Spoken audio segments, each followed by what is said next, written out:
ਪਾਤਸ਼ਾਹ ਮਲ ਜਨਮ ਜਨਮ ਦੀ ਕੱਟੀ ਐ ਸੱਜਣ ਸੱਚਾ ਪਾਤਸ਼ਾਹੋ ਸਿਰ ਸ਼ਾਹਾਂ ਦਾ ਸ਼ਾਹੋ ਜਿਸ ਪਾਸ ਬੈਠਿਆ ਸੋਹੀ ਐ ਸਭਨਾਂ ਦਾ ਵਿਸਾਹੋ। ਵਾਹਿਗੁਰੂ ਸਾਹਿਬ ਜੀਓ। ਵਾਰ ਮਲਾਰ ਕੀ ਮਹੱਲਾ ਪਹਿਲਾ। ਰਾਣੇ ਕੈਲਾਸ਼ ਤਥਾ ਮਾਲ ਦੇ ਕੀ ਧੁਨ ਇੱਕ ਓੰਕਾਰ ਸਤਿਗੁਰ ਪ੍ਰਸਾਦ। ਸ਼ਲੋਕ ਮਹੱਲਾ ਤੀਜਾ। ਗੁਰ ਮਿਲਿਐ ਮਨ ਰਹਿਸੀਐ ਜਿਉ ਉੱਠੈ ਧਰਨ ਸੀਗਾਰ ਸਭ ਦਿਸੈ ਹਰਿਆਵਲੀ ਸਰ ਭਰੇ ਸੁਭਰ ਤਾਲ। ਗੁਰ ਮਿਲਿਐ ਮਨ ਰਹਿਸੀਐ ਜਿਉ ਉੱਠੈ ਧਰਨ ਸੀਗਾਰ ਸਭ ਦਿਸੈ ਹਰਿਆਵਲੀ ਸਰ ਭਰੇ ਸੁਭਰ ਤਾਲ। ਅੰਦਰ ਰਚੈ ਸਚ ਰੰਗ ਜਿਉ ਮਜੀਠੈ ਲਾਲ ਕਮਲ ਵਿਗਸੈ ਸਚ ਮਨ ਗੁਰ ਕੈ ਸ਼ਬਦ ਨਿਹਾਲ। ਮਨ ਮੁਖ ਦੂਜੀ ਤਰਫ ਹੈ ਵੇਖੋ ਨਦਰ ਨਿਹਾਲ ਫਾਹੀ ਫਾਥੇ ਮਿਰਗ ਜਿਉ ਸਿਰ ਦੀਸੈ ਜਮ ਕਾਲ। ਖੁਧਿਆ ਤ੍ਰਿਸ਼ਨਾ ਨਿੰਦਾ ਬੁਰੀ ਕਾਮ ਕ੍ਰੋਧ ਬਿਕਰਾਲ ਏਨੀ ਅੱਖੀ ਨਦਰ ਨ ਆਵਈ ਜਿਚਰ ਸ਼ਬਦ ਨ ਕਰੇ ਵਿਚਾਰ।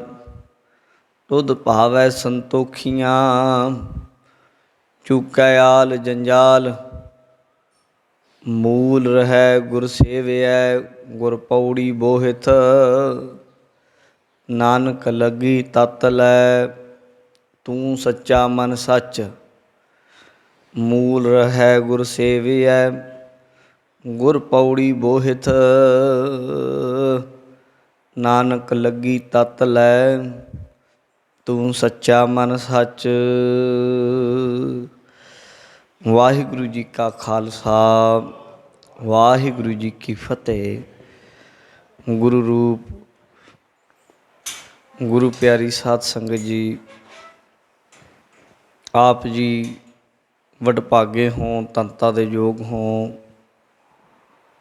ਜੋ ਦੀਨ ਦੁਨੀਆ ਦੇ ਮਾਲਕ ਬਾਦਸ਼ਾਹ ਦਰਵੇਸ਼ ਬਰਦੋ ਆਲਮ ਸ਼ਾਹ ਧੰਨ ਧੰਨ ਸਾਹਿਬ ਸ਼੍ਰੀ ਗੁਰੂ ਗੋਬਿੰਦ ਸਿੰਘ ਜੀ ਮਹਾਰਾਜ ਜੀ ਦੇ ਮਹਾਨ ਪਾਵਨ ਪਵਿੱਤਰ ਸਥਾਨ ਤਖਤ ਸ਼੍ਰੀ ਕੇਸਗੜ੍ਹ ਸਾਹਿਬ ਜੀ ਵਿਖੇ ਆਪਣੀਆਂ ਹਾਜ਼ਰੀਆਂ ਲਵਾ ਰਹੇ ਹੋਂ। ਬੜੇ ਹੀ ਪਿਆਰ ਅਤੇ ਸਤਿਕਾਰ ਦੇ ਨਾਲ ਆਪ ਜੀ ਨੇ ਇਲਾਹੀ ਬਾਣੀ ਦੇ ਕੀਰਤਨ ਸਰਵਣ ਕੀਤੇ ਹਨ। ਆਓ ਇਸ ਵਕਤ ਜੁਗੋ ਜੁਗ ਟਲ ਧੰਨ ਧੰਨ ਸਤਿਗੁਰੂ ਸ਼੍ਰੀ ਗੁਰੂ ਗ੍ਰੰਥ ਸਾਹਿਬ ਜੀ ਮਹਾਰਾਜ ਜੀ ਦੀ ਪਾਵਨ ਲੜੀਵਾਰ ਗੁਰਬਾਣੀ ਦੀ ਸ਼ਬਦ ਵਿਚਾਰ ਕਥਾ ਨਾਲ ਜੁੜਦੇ ਹਾਂ। ਅੱਜ ਦੀ ਸਾਡੀ ਵਿਚਾਰ ਗੁਰੂ ਗ੍ਰੰਥ ਸਾਹਿਬ ਜੀ ਦੇ ਪਾਵਨ ਅੰਗ 1278 ਤੋਂ ਆਰੰਭ ਹੋਏਗੀ। ਵਾਰ ਮਲਾਰ ਕੀ ਵਾਰ। ਵਾਰ ਮਲਾਰ ਰਾਗ ਦੀ ਵਾਰ ਆਰੰਭ ਹੋਣ ਲੱਗੀ ਹੈ। ਗੁਰੂ ਗ੍ਰੰਥ ਸਾਹਿਬ ਜੀ ਦੀ ਪਾਵਨ ਬਾਣੀ ਵਿੱਚ ਅਗਰ ਵਾਰਾਂ ਦੀ ਗਿਣਤੀ ਕਰੀਏ ਤਾਂ 22 ਵਾਰਾਂ ਆਉਂਦੀਆਂ ਹਨ। 22 ਵਾਰਾਂ ਹਨ, ਪਰ ਉਹਨਾਂ ਦੇ ਵਿੱਚੋਂ 9 ਐਸੀਆਂ ਵਾਰਾਂ ਹਨ ਜਿਨ੍ਹਾਂ ਦੀਆਂ ਧੁਨੀਆਂ ਵਿਸ਼ੇਸ਼ ਕਰਕੇ ਚਾੜ੍ਹੀਆਂ ਗਈਆਂ ਹਨ। ਉਹਨਾਂ ਵਿੱਚੋਂ ਇੱਕ ਇਹ ਵਾਰ ਵੀ ਹੈ ਮਲਾਰ ਕੀ ਜਿਹਦੇ ਵਿੱਚ ਧੁਨੀ ਦਾ ਜ਼ਿਕਰ ਕੀਤਾ ਹੈ। ਵਾਰ ਮਲਾਰ ਕੀ ਮਹੱਲਾ ਪਹਿਲਾ। ਪਹਿਲੇ ਪਾਤਸ਼ਾਹ ਸਤਿਗੁਰੂ ਸ਼੍ਰੀ ਗੁਰੂ ਨਾਨਕ ਦੇਵ ਜੀ ਦੀ ਇਹ ਵਾਰ ਹੈ। ਜਿਹੜੀ ਪੌੜੀਆਂ ਹਨ ਜਿਹੜੀਆਂ ਇਹਦੇ ਵਿੱਚ ਉਹ ਪਹਿਲੇ ਪਾਤਸ਼ਾਹ ਸਤਿਗੁਰੂ ਸ਼੍ਰੀ ਗੁਰੂ ਨਾਨਕ ਦੇਵ ਜੀ ਮਹਾਰਾਜ ਜੀ ਦੀਆਂ ਹਨ। ਔਰ ਵਿਚਲੇ ਸ਼ਲੋਕ ਹਨ ਜਿਹੜੇ ਰਲਵੇਂ ਮਿਲਵੇਂ ਹਨ। ਪਹਿਲੇ ਪਾਤਸ਼ਾਹ ਜੀ ਦੇ ਵੀ ਹੋਣਗੇ, ਦੂਜਿਆਂ ਦੇ ਵੀ ਹੋਣਗੇ, ਤੀਜਿਆਂ ਦੇ ਵੀ ਹਨ। ਰਾਣੇ ਕੈਲਾਸ਼ ਤਥਾ ਮਾਲ ਦੇ ਕੀ ਧੁਨ, ਇਹਦੀ ਵਾਰ ਦੀਆਂ ਪੌੜੀਆਂ ਦੀ ਜਿਹੜੀ ਧੁਨੀ ਹੈ ਉਹ ਰਾਣੇ ਕੈਲਾਸ਼ ਅਤੇ ਮਾਲਦੇਵ ਦੀ ਵਾਰ ਦੀ ਧੁਨੀ ਦੇ ਉੱਤੇ ਗਾਉਣ ਦਾ ਹੁਕਮ ਗੁਰੂ ਜੀ ਨੇ ਕੀਤਾ। ਜਦੋਂ ਢਾਡੀ ਸਿੰਘ ਛੇਵੇਂ ਪਾਤਸ਼ਾਹ ਦੇ ਚਰਨਾਂ 'ਚ ਵਾਰਾਂ ਗਾਇਆ ਕਰਦੇ ਸਨ, ਉਸ ਵੇਲੇ ਗੁਰੂ ਹਰਗੋਬਿੰਦ ਸਾਹਿਬ ਮਹਾਰਾਜ ਜੀ ਨੇ ਬਚਨ ਕੀਤੇ ਕਿ ਧੁਨੀਆਂ ਨੇ ਜਿਹੜੀਆਂ ਉਹ ਭਾਈ ਗੁਰਬਾਣੀ ਦੀਆਂ ਇਹਨਾਂ ਪੌੜੀਆਂ ਨੂੰ ਉਹਨਾਂ ਧੁਨੀਆਂ 'ਤੇ ਗਾਓ। ਹੁਣ ਇਹ ਜਿਹੜੀ ਰਾਣੇ ਕੈਲਾਸ਼ ਤਥਾ ਮਾਲ ਦੇ ਕੀ ਧੁਨ ਹੈ, ਇਹਨਾਂ ਦਾ ਥੋੜ੍ਹਾ ਜਿਹਾ ਪਿਛੋਕੜ ਜਾਣ ਲਈਏ। ਦੋ ਭਰਾ ਸਨ ਕਸ਼ਮੀਰ ਦੇ, ਇਹਨਾਂ ਦਾ ਪਿਤਾ ਰਾਜਾ ਸੀ। ਪਿਤਾ ਦੇ ਮਰ ਜਾਣ ਤੋਂ ਬਾਅਦ ਦੋਵੇਂ ਭਰਾ ਰਾਣਾ ਕੈਲਾਸ਼ ਦੇਵ ਅਤੇ ਰਾਣਾ ਮਾਲਦੇਵ, ਕੈਲਾਸ਼ ਦੇਵ ਸੀ ਜਿਹੜਾ ਵੱਡਾ ਭਰਾ ਸੀ ਅਤੇ ਮਾਲਦੇਵ ਸੀ ਜਿਹੜਾ ਛੋਟਾ ਭਰਾ ਸੀ। ਪਰ ਪਿਤਾ ਦੇ ਮਰਨ ਤੋਂ ਬਾਅਦ ਜਿਹੜਾ ਵੱਡਾ ਭਾਈ ਸੀ ਕੈਲਾਸ਼ ਦੇਵ, ਉਹਨੇ ਬੜੀ ਫੌਰੀ ਤੌਰ 'ਤੇ ਗੱਦੀ 'ਤੇ ਕਬਜ਼ਾ ਕਰ ਲਿਆ। ਜਿੱਥੇ ਤੱਕ ਰਿਆਸਤ ਸੀ ਸਾਰੀ 'ਤੇ ਆਪਣਾ ਕਬਜ਼ਾ ਜਮਾ ਲਿਆ, ਸਭ ਕੁਝ ਘਰ ਘਾਟ 'ਤੇ ਆਪਣਾ ਕਬਜ਼ਾ ਕਰ ਲਿਆ। ਅਤੇ ਛੋਟੇ ਭਰਾ ਮਾਲਦੇਵ ਨੂੰ ਕੱਖ ਵੀ ਨਾ ਦਿੱਤਾ। ਥੋੜ੍ਹਾ ਸਮਾਂ ਲੰਘਿਆ, ਛੋਟੇ ਭਰਾ ਨੇ ਦੇਖਿਆ ਵੀ ਚਲੋ ਵੱਡਾ ਹੈ, ਵੱਡੇ ਆਪੇ ਠੀਕ ਹੀ ਕਰਦੇ ਹੁੰਦੇ ਆ। ਪਰ ਜਦ ਇਹਨੇ ਵੇਖਿਆ ਕਿ ਤੇ ਬਿਲਕੁਲ ਇਸ ਪਾਸੇ ਆਉਂਦਾ ਹੀ ਨਹੀਂ, ਉਸ ਵੇਲੇ ਫਿਰ ਮਾਲਦੇਵ ਨੇ ਛੋਟੇ ਭਰਾ ਨੇ ਇਹਨੂੰ ਆਖਿਆ ਕਿ ਠੀਕ ਹੈ, ਤੂੰ ਵੱਡਾ ਭਰਾ ਹੈ, ਤੇਰਾ ਮੈਂ ਅਦਬ ਕਰਦਾ ਹਾਂ, ਸਤਿਕਾਰ ਕਰਦਾ ਹਾਂ, ਪਰ ਮੇਰਾ ਹਿੱਸਾ ਤਾਂ ਮੈਨੂੰ ਦੇ। ਉਸ ਵੇਲੇ ਇਹ ਵੱਡਾ ਸੀ ਜਿਹੜਾ ਕੈਲਾਸ਼ ਦੇਵ, ਇਹ ਬਿਲਕੁਲ ਮੁੱਕਰ ਗਿਆ। ਇਹ ਕਹਿੰਦਾ ਮੈਂ ਨਹੀਂ ਦੇਣਾ ਕੁਛ ਤੈਨੂੰ, ਕੱਖ, ਜਾ ਜੋ ਕਰਨਾ ਕਰ ਲੈ। ਮੇਰਾ ਅੱਤ ਦਾ ਅਤੇ ਰੱਬ ਦਾ ਬੈਰ ਹੁੰਦਾ, ਜਿਹੜੀ ਹੰਕਾਰ ਰੱਬ ਨੂੰ ਨਹੀਂ ਭਾਉਂਦਾ। ਬਾਣੀ 'ਚ ਲਿਖਿਆ ਹਰਿ ਜੀਉ ਅਹੰਕਾਰ ਨਾ ਭਾਵਈ, ਅਹੰਕਾਰੀਆਂ ਨਿੰਦਕਾਂ ਪਿੱਠ ਦੇ ਨਾਮ ਦਿਓ ਮੁੱਖ ਲਾਇਆ। ਪਰਮਾਤਮਾ ਵਾਹਿਗੁਰੂ ਕਦੇ ਪਿੱਠ ਨਹੀਂ ਕਿਸੇ ਨੂੰ ਦਿੰਦਾ, ਪਰ ਦੋ ਜਣਿਆਂ ਦਾ ਜ਼ਿਕਰ ਬਾਣੀ 'ਚ ਕੀਤਾ, ਇੱਕ ਨਿੰਦਕ ਅਤੇ ਇੱਕ ਅਹੰਕਾਰੀ। ਇਹਨਾਂ ਨੂੰ ਰੱਬ ਵੀ ਮੂੰਹ ਨਹੀਂ ਲਾਉਂਦਾ, ਅਹੰਕਾਰੀਆਂ ਨਿੰਦਕਾਂ ਪਿੱਠ ਦੇ। ਅਤੇ ਇਹ ਰਾਣਾ ਕੈਲਾਸ਼ ਜਿਸ ਵੇਲੇ ਅਹੰਕਾਰੀ ਹੋ ਗਿਆ, ਕਹਿੰਦਾ ਵੀ ਜੋ ਤੂੰ ਕਰਨਾ ਕਰ ਲੈ, ਜਿਹੜਾ ਤੇਰੇ ਕੋਲੋਂ ਹੀਲਾ ਹੁੰਦਾ ਉਹ ਕਰ, ਮੈਂ ਨਹੀਂ ਕੱਖ ਦੇਣਾ। ਇਹ ਜਿਹੜਾ ਮਾਲਦੇਵ ਸੀ ਇਹ ਸਿਆਣਾ ਬੜਾ ਸੀ। ਕਈ ਬੰਦੇ ਹੁੰਦੇ ਬਹੁਤ ਸਮਝਦਾਰ ਹੈ, ਬੜੇ ਮਹੀਨ ਹੁੰਦੇ ਹਨ, ਉਹਨਾਂ ਦੀ ਸੈਟਿੰਗ ਬਹੁਤ ਹੁੰਦੀ ਬੰਦਿਆਂ ਦੀ, ਪਰ ਉਹ ਥੋੜ੍ਹਾ ਜਿਹਾ ਸ਼ੋਅ ਜਿਹਾ ਨਹੀਂ ਕਰਦੇ। ਉਹਨਾਂ ਦੀ ਆਦਤ ਨਹੀਂ ਹੁੰਦੀ ਵੀ ਹਰ ਕਿਸੇ ਨੂੰ ਅੱਗੇ ਜੇ ਹੋ ਕੇ ਦਿਖਾਉਣਾ। ਪਰ ਇਹ ਜਿਹੜਾ ਮਾਲਦੇਵ ਸੀ, ਇਹਦੀ ਸਾਰੇ ਵਜ਼ੀਰਾਂ ਨਾਲ, ਮੰਤਰੀਆਂ ਸੰਤਰੀਆਂ ਨਾਲ, ਸਾਰੀ ਸੈਨਿਕਾਂ ਨਾਲ, ਸਾਰਿਆਂ ਨਾਲ ਬੜੀ ਜ਼ਿਆਦਾ ਇਹਦਾ ਅੰਦਰੋਂ ਪਿਆਰ ਸੀ, ਸਭ ਮਹਿਕਮਿਆਂ ਦੇ ਨਾਲ। ਇਹਨੇ ਸਾਰਿਆਂ ਨਾਲ ਜਦੋਂ ਗੱਲਬਾਤ ਕੀਤੀ, ਸਾਰਿਆਂ ਨੇ ਆਖਿਆ ਅਸੀਂ ਤੇਰੇ ਨਾਲ ਹਾਂ, ਤੇਰੇ ਨਾਲ ਧੱਕਾ ਹੋਇਆ, ਤੂੰ ਆਵਾਜ਼ ਉਠਾ। ਕੋਈ ਕਿਸੇ ਦੇ ਲਈ ਇਹ ਆਖੇ ਵੀ ਮੇਰੇ ਲਈ ਕੋਈ ਦੂਜਾ ਆਵਾਜ਼ ਉਠਾ ਦੇ, ਇਹ ਨਹੀਂ ਹੁੰਦਾ। ਪਹਿਲਾਂ ਖੁਦ ਬੰਦੇ ਨੂੰ ਪਹਿਲ ਕਦਮੀ ਕਰਨੀ ਪੈਂਦੀ ਹੈ। ਉਹਨਾਂ ਨੇ ਆਖਿਆ ਤੂੰ ਪਹਿਲਾਂ ਆਪ ਆਪਣੀ ਆਵਾਜ਼ ਉਠਾ, ਆਪਣਾ ਹੱਕ ਮੰਗ, ਅਸੀਂ ਤੇਰੇ ਨਾਲ ਖੜਾਂਗੇ। ਉਸ ਵੇਲੇ ਮਾਲਦੇਵ ਨੇ ਜਿਸ ਵੇਲੇ ਆਪਣੀ ਹੱਕ ਦੀ ਮੰਗ ਕੀਤੀ, ਸਾਰਿਆਂ ਨੇ ਇਹਦਾ ਸਾਥ ਦਿੱਤਾ। ਅਤੇ ਬਸ ਫਿਰ ਇਹਦੇ ਸਾਥ ਦੇਣ ਦੇ ਨਾਲ ਜਦੋਂ ਸਾਰੀ ਸੈਨਾ, ਫੌਜ, ਮੰਤਰੀ, ਮਹਿਕਮਿਆਂ ਨੇ ਇਹਦਾ ਸਾਥ ਦੇ ਦਿੱਤਾ, ਤਾਂ ਉਸ ਵਕਤ ਇਹ ਰਾਜਾ ਬਣ ਗਿਆ। ਉਹਨੂੰ ਗੱਦੀ ਤੋਂ ਲਾ ਦਿੱਤਾ ਅਤੇ ਆਪਣੇ ਫਿਰ ਜਿਹੜਾ ਰਾਣਾ ਕੈਲਾਸ਼ ਦੇਵ ਸੀ ਉਹਨੂੰ ਚੁੱਕ ਕੇ ਫਿਰ ਜੇਲ੍ਹ 'ਚ ਸੁੱਟਿਆ। ਜੇਲ੍ਹ 'ਚ ਸੁੱਟਿਆ, ਕਿੰਨਾ ਸਮਾਂ ਉਹਨੂੰ ਜੇਲ੍ਹ ਵਿੱਚ ਰੱਖਿਆ, ਸਾਲ ਭਰ। ਉਹਨੇ ਆਪਣਾ ਜਦੋਂ ਐਨ ਬਿਲਕੁਲ ਰਾਜ ਭਾਗ ਠੀਕ ਕਰ ਲਿਆ, ਫਿਰ ਇਸ ਮਾਲਦੇਵ ਗੁਰਮੁਖ ਦੇ ਮਨ ਵਿੱਚ ਆਇਆ ਵੀ ਨਹੀਂ, ਇਹਨੇ ਮੇਰੇ ਨਾਲ ਧੱਕਾ ਕੀਤਾ, ਇਹਨੇ ਮੇਰੀਆਂ ਚੀਜ਼ਾਂ ਵਸਤੂਆਂ 'ਤੇ ਕਬਜ਼ਾ ਕੀਤਾ, ਮਾਰਨ ਦਾ ਵੀ ਯਤਨ ਕੀਤਾ। ਉਹ ਇਹਦੀ ਬਦਨੀਤੀ ਹੈ, ਮਾੜੀ ਗੱਲ ਹੈ, ਪਰ ਇਹ ਮੇਰਾ ਭਰਾ ਹੈ, ਇਹਦਾ ਵੀ ਹੱਕ ਬਣਦਾ। ਜੇ ਮੈਂ ਇਹਨੂੰ ਕਹਿੰਦਾ ਸੀ ਮੇਰਾ ਹੱਕ ਮੈਨੂੰ ਦੇ ਅਤੇ ਇਹਨੇ ਦਿੱਤਾ ਨਹੀਂ, ਇਹਦੀ ਮਾੜੀ ਗੱਲ ਹੈ, ਪਰ ਜੇ ਹੁਣ ਇਹਦੇ ਹੱਕ 'ਤੇ ਮੈਂ ਕਬਜ਼ਾ ਕਰਾਂ ਤਾਂ ਮੇਰੀ ਵੀ ਤਾਂ ਮਾੜੀ ਗੱਲ ਹੋਏਗੀ। ਉਸ ਵੇਲੇ ਫਿਰ ਇਹਨੇ ਆਪਣੇ ਭਰਾ ਨਾਲ ਗੱਲ ਕੀਤੀ, ਇਹਦੇ ਭਰਾ ਨੇ ਵੀ, ਫਿਰ ਵੱਡੇ ਨੇ ਆਖਿਆ ਵੀ ਮੇਰੀ ਗਲਤੀ ਸੀ, ਮੈਨੂੰ ਮਾਫ਼ ਕਰ ਦੇ। ਉਸ ਵਕਤ ਇਹਨੇ ਫਿਰ ਉਹਨੂੰ ਜੇਲ੍ਹ 'ਚੋਂ ਕੱਢ ਕੇ ਉਹਦਾ ਹਿੱਸਾ ਸੀ ਜਿੰਨਾ ਅੱਧਾ ਬਣਦਾ ਉਹਨੂੰ ਦਿੱਤਾ, ਅਤੇ ਖੁਸ਼ੀ ਖੁਸ਼ੀ ਦੋਵੇਂ ਭਰਾ ਰਹਿਣ ਲੱਗੇ। ਅਤੇ ਜਿਹੜੇ ਫਿਰ ਢਾਡੀ ਲੋਕ ਸਨ, ਉਦੋਂ ਫਿਰ ਇਹਨਾਂ ਦੀਆਂ ਕੈਲਾਸ਼ ਦੇਵ ਅਤੇ ਮਾਲਦੇਵ ਦੀਆਂ ਵਾਰਾਂ ਗਾਇਆ ਕਰਦੇ ਸਨ। ਉਹਨਾਂ ਦੀ ਉਸਤਤੀ, ਉਹਨਾਂ ਦੀ ਬਹਾਦਰੀ, ਉਹਨਾਂ ਦੀ ਉਦਾਰਤਾ ਦੀਆਂ ਗੱਲਾਂ ਹੋਇਆ ਕਰਦੀਆਂ। ਅਤੇ ਗੁਰੂ ਜੀ ਨੇ ਵਚਨ ਕੀਤਾ ਫਿਰ ਕਿ ਰਾਣੇ ਕੈਲਾਸ਼ ਤਥਾ ਮਾਲ ਦੇ ਕੀ ਧੁਨ, ਧੁਨ ਇਸ ਤਰ੍ਹਾਂ ਦੀ ਗਾਓ, ਆਪੀ ਨੇ ਆਪ ਸਾਜ ਆਪ ਪਛਾਣਿਆ। ਇਹ ਹੈ ਖਿੱਚ ਕੇ, ਜੇ ਜਦੋਂ ਢਾਡੀ ਸਿੰਘ ਨੇ ਵਾਰ ਗਾਣੀ ਨਾ, ਅਤੇ ਫਿਰ ਉਹਨੇ ਗਾਣੀ, ਆਪੀ ਨੇ ਆਪ ਸਾਜ ਆਪ ਪਛਾਣਿਆ, ਅੰਬਰ ਧਰਤ ਵਿਛੋੜ ਚੰਦੋਆ ਤਾਣਿਆ, ਇੱਦਾਂ ਖਿੱਚ ਕੇ ਜਣੀ। ਅਤੇ ਵਿਣ ਥੰਮਾ ਗਗਨ ਰਹਾਏ ਸ਼ਬਦ ਨਿਸ਼ਾਣਿਆ, ਸੂਰਜ ਚੰਦ ਉਪਾਏ ਜੋਤ ਸਮਾਣਿਆ, ਕੀਏ ਰਾਤ ਦਿਨੰਤ ਚੋਜ ਵਿਡਾਣਿਆ, ਤੀਰਥ ਧਰਮ ਵਿਚਾਰ ਨਾਵਣ ਪੁਰਬਾਣਿਆ, ਤੁਧ ਸਰ ਅਵਰ ਨ ਕੋਏ ਕਿਆ ਆਖ ਵਖਾਣਿਆ, ਸੱਚਾ ਤਖਤ ਨਿਵਾਸ ਹੋਰ ਆਵਣ ਜਾਣਿਆ।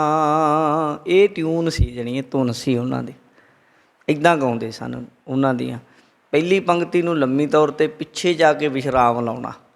ਗੁਰੂ ਜੀ ਨੇ ਆਖਿਆ ਵੀ ਇਹ ਜਿਹੜੀਆਂ ਪੌੜੀਆਂ ਨੇ ਇੱਦਾਂ ਗਾਇਆ ਕਰੋ ਉਹ ਧੁਨ 'ਤੇ, ਅਤੇ ਉਹ ਹੁਕਮ ਕੀਤਾ ਫਿਰ ਮਹਾਰਾਜ ਨੇ, ਰਾਣੇ ਕੈਲਾਸ਼ ਤਥਾ ਮਾਲ ਦੇ ਕੀ ਧੁਨੀ, ਧੁਨ ਧੁਨ ਜਿਹੜੀ ਧੁਨੀ ਉਹ ਗਾਈ ਗਈ। ਅੱਗੇ ਇੱਕ ਓਂਕਾਰ ਸਤਿਗੁਰ ਪ੍ਰਸਾਦ, ਇਹ ਮੰਗਲ ਹੈ। ਇੱਕ ਓਂਕਾਰ ਪਰਮਾਤਮਾ ਇੱਕ ਹੈ, ਅਦੁੱਤੀ ਹੈ, ਸਰਵ ਪ੍ਰਕਾਸ਼ਕ ਹੈ। ਸਤਿਗੁਰੂ ਦੀ ਕਿਰਪਾ ਨਾਲ ਉਸ ਦੀ ਪ੍ਰਾਪਤੀ ਹੁੰਦੀ ਹੈ। ਸ਼ਲੋਕ ਮਹੱਲਾ ਤੀਜਾ। ਸ਼ਲੋਕ ਪਹਿਲੇ ਸ਼ਲੋਕ ਦੀ ਆਰੰਭਤਾ ਕਰ ਰਹੇ ਹਾਂ। ਸ਼ਲੋਕ ਮਹੱਲਾ ਤੀਜਾ, ਇਹ ਤੀਜੇ ਪਾਤਸ਼ਾਹ ਗੁਰੂ ਅਮਰਦਾਸ ਜੀ ਦੀ ਰਚਨਾ ਤੋਂ ਉਚਾਰਨ ਹੋਇਆ ਹੈ। ਤੀਜੇ ਪਾਤਸ਼ਾਹ ਸਤਿਗੁਰੂ ਸ਼੍ਰੀ ਗੁਰੂ ਅਮਰਦਾਸ ਜੀ ਦੀ ਰਚਨਾ ਤੋਂ ਇਹ ਸ਼ਬਦ ਉਚਾਰਨ ਹੋਇਆ, ਗੁਰ ਮਿਲਿਆ ਮਨ ਰਹਿਸੀਐ, ਗੁਰ ਮਿਲਿਆ ਮਨ ਰਹਿਸੀਐ। ਸਤਿਗੁਰੂ ਗੁਰੂ ਅਮਰਦਾਸ ਜੀ ਕਹਿੰਦੇ ਜਦੋਂ ਗੁਰੂ ਮਿਲ ਪੈਂਦਾ ਹੈ ਭਾਈ ਗੁਰਮੁਖੋ, ਕਹਿੰਦੇ ਮਨ ਰਹਿਸੀਐ, ਮਨ ਹੈ ਜਿਹੜਾ ਉਦੋਂ ਰਹੱਸ ਵਿੱਚ, ਚਾਅ ਵਿੱਚ, ਖੇੜੇ ਵਿੱਚ ਆ ਜਾਂਦਾ ਹੈ। ਨਹੀਂ ਤਾਂ ਬੰਦੇ ਦੀ ਤਿਉੜੀ ਨਹੀਂ ਜ਼ਿੰਦਗੀ ਭਰ ਟੁੱਟਦੀ ਮੱਥੇ ਦੀ। ਬੰਦੇ ਦੇ ਅੰਦਰ ਦੀ ਜਿਹੜੀ ਕਹਿ ਲਓ ਕਿ ਅੰਦਰ ਦਾ ਖਿਜਣਾ ਨਾ, ਉਹ ਨਹੀਂ ਬੰਦੇ ਦਾ ਦੂਰ ਹੁੰਦਾ। ਬੜੇ ਲੋਕ ਵੇਖੇ ਹੈ, ਸਭ ਕੁਝ ਹੈ ਘਰਾਂ 'ਚ, ਸਭ ਸੁੱਖ ਨੇ, ਪਰ ਊਂ ਭੱਜ ਪਈ ਜਾਂਦੇ ਆ, ਇੱਕ ਦੂਜੇ ਦੇ ਗਲ ਪੈਣ ਨੂੰ ਲੋਕ ਜਾਂਦੇ ਆ। ਕਿਉਂ? ਬਾਹਰੀ ਪਦਾਰਥ ਅੰਦਰ ਨੂੰ ਸੁੱਖ ਨਹੀਂ ਨਾ ਦੇ ਸਕਦੇ। ਅੰਦਰ ਸੁਖੀ ਹੋਏਗਾ ਬੰਦੇ ਦਾ ਅਤੇ ਬਾਹਰਲਾ ਮੱਥਾ ਵੀ ਖਿੜਿਆ ਹੋਏਗਾ। ਅੰਦਰੋਂ ਬੰਦਾ ਸੁਖੀ ਹੋਏਗਾ, ਅੰਦਰ ਸ਼ਾਂਤੀ ਵਰਤਦੀ ਹੋਏਗੀ, ਅੰਦਰੋਂ ਠੰਡਾ ਹੋਏਗਾ ਨਾ ਹਿਰਦਾ ਜੀ ਦਾ, ਉਹਦੀ ਜ਼ੁਬਾਨ ਵੀ ਮਿੱਠੀ ਹੋਏਗੀ, ਉਹਦੇ 'ਚ ਸਹਿਜ ਹੋਏਗਾ। ਪਰ ਜਿਹੜਾ ਬੰਦਾ ਬਾਹਰੋਂ ਭਾਵੇਂ ਏਸੀ ਚਲਾ ਕੇ ਰੱਖੋ, ਉਹਨੂੰ ਜੋ ਮਰਜ਼ੀ ਕਰੀ ਜਾਓ, ਦੁਨੀਆ ਦੇ ਸਾਰੇ ਸੁੱਖ ਦੇ ਲਓ, ਚੰਦਨ ਘਸਾਈ ਰੱਖੋ ਬੰਦੇ ਨੂੰ, ਪਰ ਜਦੋਂ ਅੰਦਰੋਂ ਨਹੀਂ ਨਾ ਸੁਖੀ ਉਹ ਬੰਦਾ, ਫਿਰ ਜਿੰਨੇ ਮਰਜ਼ੀ ਸੁੱਖ ਦੇ ਲਓ, ਉਹਦੀ ਜਿਹੜੀ ਖਿਜਣਾ, ਜਿਹੜਾ ਅੰਦਰ, ਜਿਹੜੇ ਉਹਦੇ ਅੰਦਰ ਤੀਜੀ ਜੀ ਹੁੰਦੀ ਉਹ ਨਹੀਂ ਜਾਂਦੀ ਹੈ। ਕਾਰਨ ਉਹ ਜਾਊ ਕਿਵੇਂ? ਉਹ ਗੁਰੂ ਅਮਰਦਾਸ ਜੀ ਉਹਦਾ ਰਾਹ ਦੱਸ ਰਹੇ, ਕਹਿੰਦੇ ਗੁਰ ਮਿਲੀਐ ਮਨ ਰਹਿਸੀਐ। ਜਦੋਂ ਗੁਰੂ ਨੂੰ ਮਿਲਦਾ, ਗੁਰਸਿੱਖ ਗੁਰੂ ਵਾਲਾ ਬਣਦਾ ਹੈ, ਉਦੋਂ ਫਿਰ ਉਹਦਾ ਮਨ ਖੇੜੇ ਵਿੱਚ ਆਉਂਦਾ ਹੈ, ਮਨ ਚਾਅ ਵਿੱਚ ਆਉਂਦਾ ਹੈ। ਉਦਾਹਰਨ ਕਿਵੇਂ ਦੇ ਰਹੇ? ਕਹਿੰਦੇ ਜਿਉਂ ਵੁੱਠੈ ਧਰਨ ਸ਼ਿੰਗਾਰ। ਜਿਵੇਂ ਵੁੱਠੈ ਮੀਂਹ ਵਰਸਦਾ ਹੈ, ਮੀਂਹ ਵਰਸਣ ਦੇ ਨਾਲ, ਮੀਂਹ ਪੈਣ ਦੇ ਨਾਲ ਧਰਤੀ ਹਰੀ ਭਰੀ ਨਹੀਂ ਹੋ ਜਾਂਦੀ ਆਪਣੇ ਆਪ? ਚਾਰੇ ਪਾਸੇ ਸੁੱਕੀ ਧਰਤੀ, ਉਹਦੇ 'ਚ ਹਰੇਵਾਈ ਆ ਜਾਂਦੀ ਹੈ, ਹਰਿਆਲੀ ਪੈਦਾ ਹੋ ਜਾਂਦੀ ਹੈ। ਇੱਦਾਂ ਹੀ ਜਦੋਂ ਗੁਰੂ ਵਾਲਾ ਬਣ ਕੇ ਗੁਰੂ ਦੇ ਨਾਲ ਜੁੜਦਾ, ਗੁਰਬਾਣੀ ਦੇ ਨਾਲ ਆਪਣੇ ਚਿੱਤ ਨੂੰ ਲਾਉਂਦਾ, ਗੁਰੂ ਦੀ ਵਿਚਾਰ ਨੂੰ ਸਮਝਦਾ, ਫਿਰ ਮਨ ਦੇ ਅੰਦਰ ਆਪਣੇ ਆਪ ਉਤਸ਼ਾਹ, ਅੰਦਰ ਖੇੜਾ ਪੈਦਾ ਹੋ ਜਾਂਦਾ ਹੈ। ਫਿਰ ਉਹਦੇ ਮੱਥੇ 'ਤੇ ਤਿਉੜੀ ਨਹੀਂ ਕੋਈ ਪਾ ਸਕਦਾ, ਫਿਰ ਉਹਦੀ ਜ਼ੁਬਾਨ 'ਚ ਤਲਖੀ ਨਹੀਂ ਕੋਈ ਲਿਆ ਸਕਦਾ, ਫਿਰ ਉਹਦੇ ਸਹਿਜ ਨੂੰ ਕੋਈ ਤੋੜ ਨਹੀਂ ਸਕਦਾ।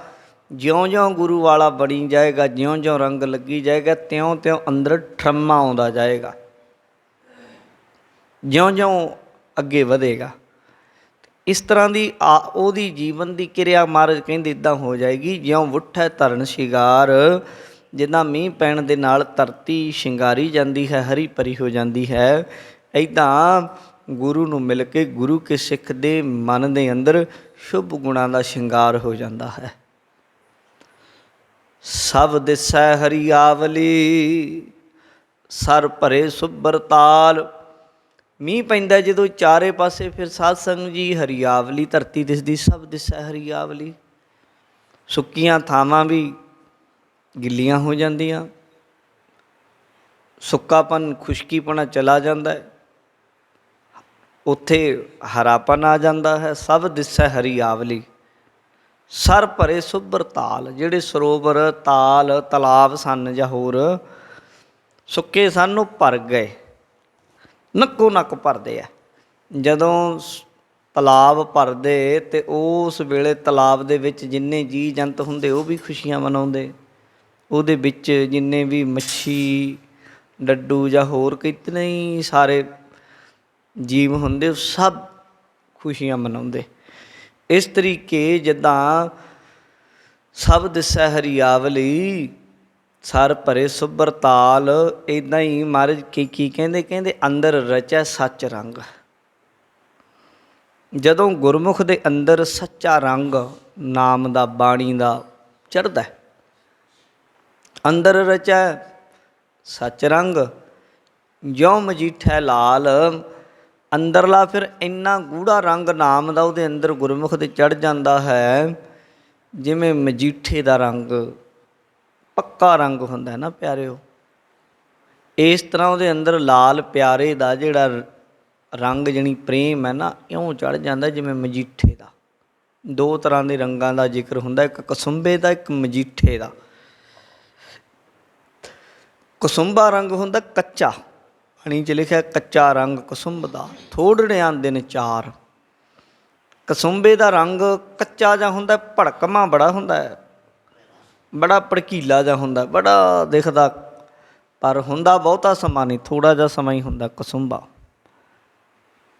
ਪਰ ਜਿਹੜਾ ਮਜੀਠਾ ਰੰਗ ਹੁੰਦਾ ਉਹ ਇੰਨਾ ਪੱਕਾ ਹੁੰਦਾ, ਕੱਪੜੇ ਦੇ ਵਿੱਚ ਹੀ, ਰੇਸ਼ਿਆਂ ਦੇ ਵਿੱਚ ਰਚ ਜਾਂਦਾ। ਤਾਣੀ ਤਾਣੀ ਹੋ ਕੇ ਕੱਪੜਾ ਫਟ ਜਾਏਗਾ, ਪਰ ਉਹ ਰੰਗ ਨਹੀਂ ਉਤਰਦਾ ਕਦੇ। ਇਉਂ ਮਹਾਰਾਜ ਕਹਿੰਦੇ ਜਦੋਂ ਅੰਦਰ ਰਚੈ ਸੱਚ ਰੰਗ, ਜਿਉਂ ਮਜੀਠੈ ਲਾਲ। ਫਿਰ ਇਤਿਹਾਸ ਗਵਾਹ ਹੈ, ਭਾਈ ਮਤੀ ਦਾਸ ਜੀ ਦੇ ਜਦੋਂ ਸਿਰ ਦੇ ਉੱਤੇ ਆਰਾ ਚਲਾਇਆ, ਜਿਵੇਂ ਕੱਪੜਾ ਤਾਰਾਂ ਤਾਰਾਂ ਹੋ ਜਾਂਦਾ, ਰੇਸ਼ੇ ਰੇਸ਼ੇ ਹੋ ਜਾਂਦਾ, ਅਤੇ ਇਉਂ ਭਾਈ ਸਾਹਿਬ ਦੇ ਸਰੀਰ ਦੀਆਂ ਨਾੜਾਂ ਵੱਡੀਆਂ। ਤੁਸੀਂ ਲਾਓ ਸਿਰ ਤੋਂ ਲੈ ਕੇ, ਜਦੋਂ ਬੰਦੇ ਦੇ ਆਰਾ ਚੱਲੇ ਅਤੇ ਐਂ ਛਾਤੀ ਨੂੰ ਚੀਰਦਾ ਹੋਇਆ, ਹੱਡੀਆਂ ਨੂੰ ਚੀਰਦਾ ਹੋਇਆ ਸਾਰ ਪਾਰ ਹੋ ਜਾਏ, ਅਤੇ ਸਰੀਰ ਦੇ ਵਿੱਚੋਂ ਖੂਨ, ਮਿੱਝ, ਨਾੜਾਂ, ਕੀ ਕੁਛ ਨਹੀਂ ਬਾਹਰ ਡਿੱਗਦਾ ਹੋਣਾ।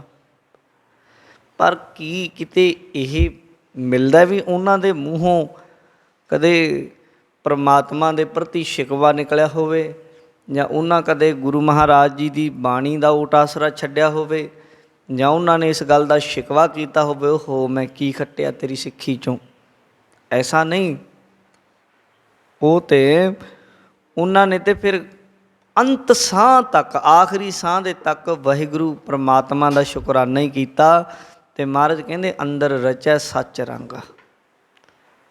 ਅੰਦਰ ਸੱਚੇ ਵਾਹਿਗੁਰੂ ਦੇ ਨਾਮ ਰੰਗ ਦਾ ਇਉਂ ਰਚ ਜਾਣਾ ਹੁੰਦਾ, ਜਿਵੇਂ ਮਜੀਠਾ, ਜਿਉਂ ਮਜੀਠਾ ਰੰਗ ਲਾਲ, ਜਿਵੇਂ ਮਜੀਠੇ ਦਾ ਰੰਗ ਲਾਲ ਪੱਕਾ ਹੁੰਦਾ, ਉਸ ਤਰੀਕੇ ਉਹਨਾਂ ਦੇ ਅੰਦਰ ਗੁਰੂ ਦਾ ਪ੍ਰੇਮ, ਗੁਰੂ ਦੀ ਸਿੱਖਿਆ ਇਉਂ ਪੱਕੀ ਅੰਦਰ ਵਸ ਜਾਂਦੀ ਹੈ।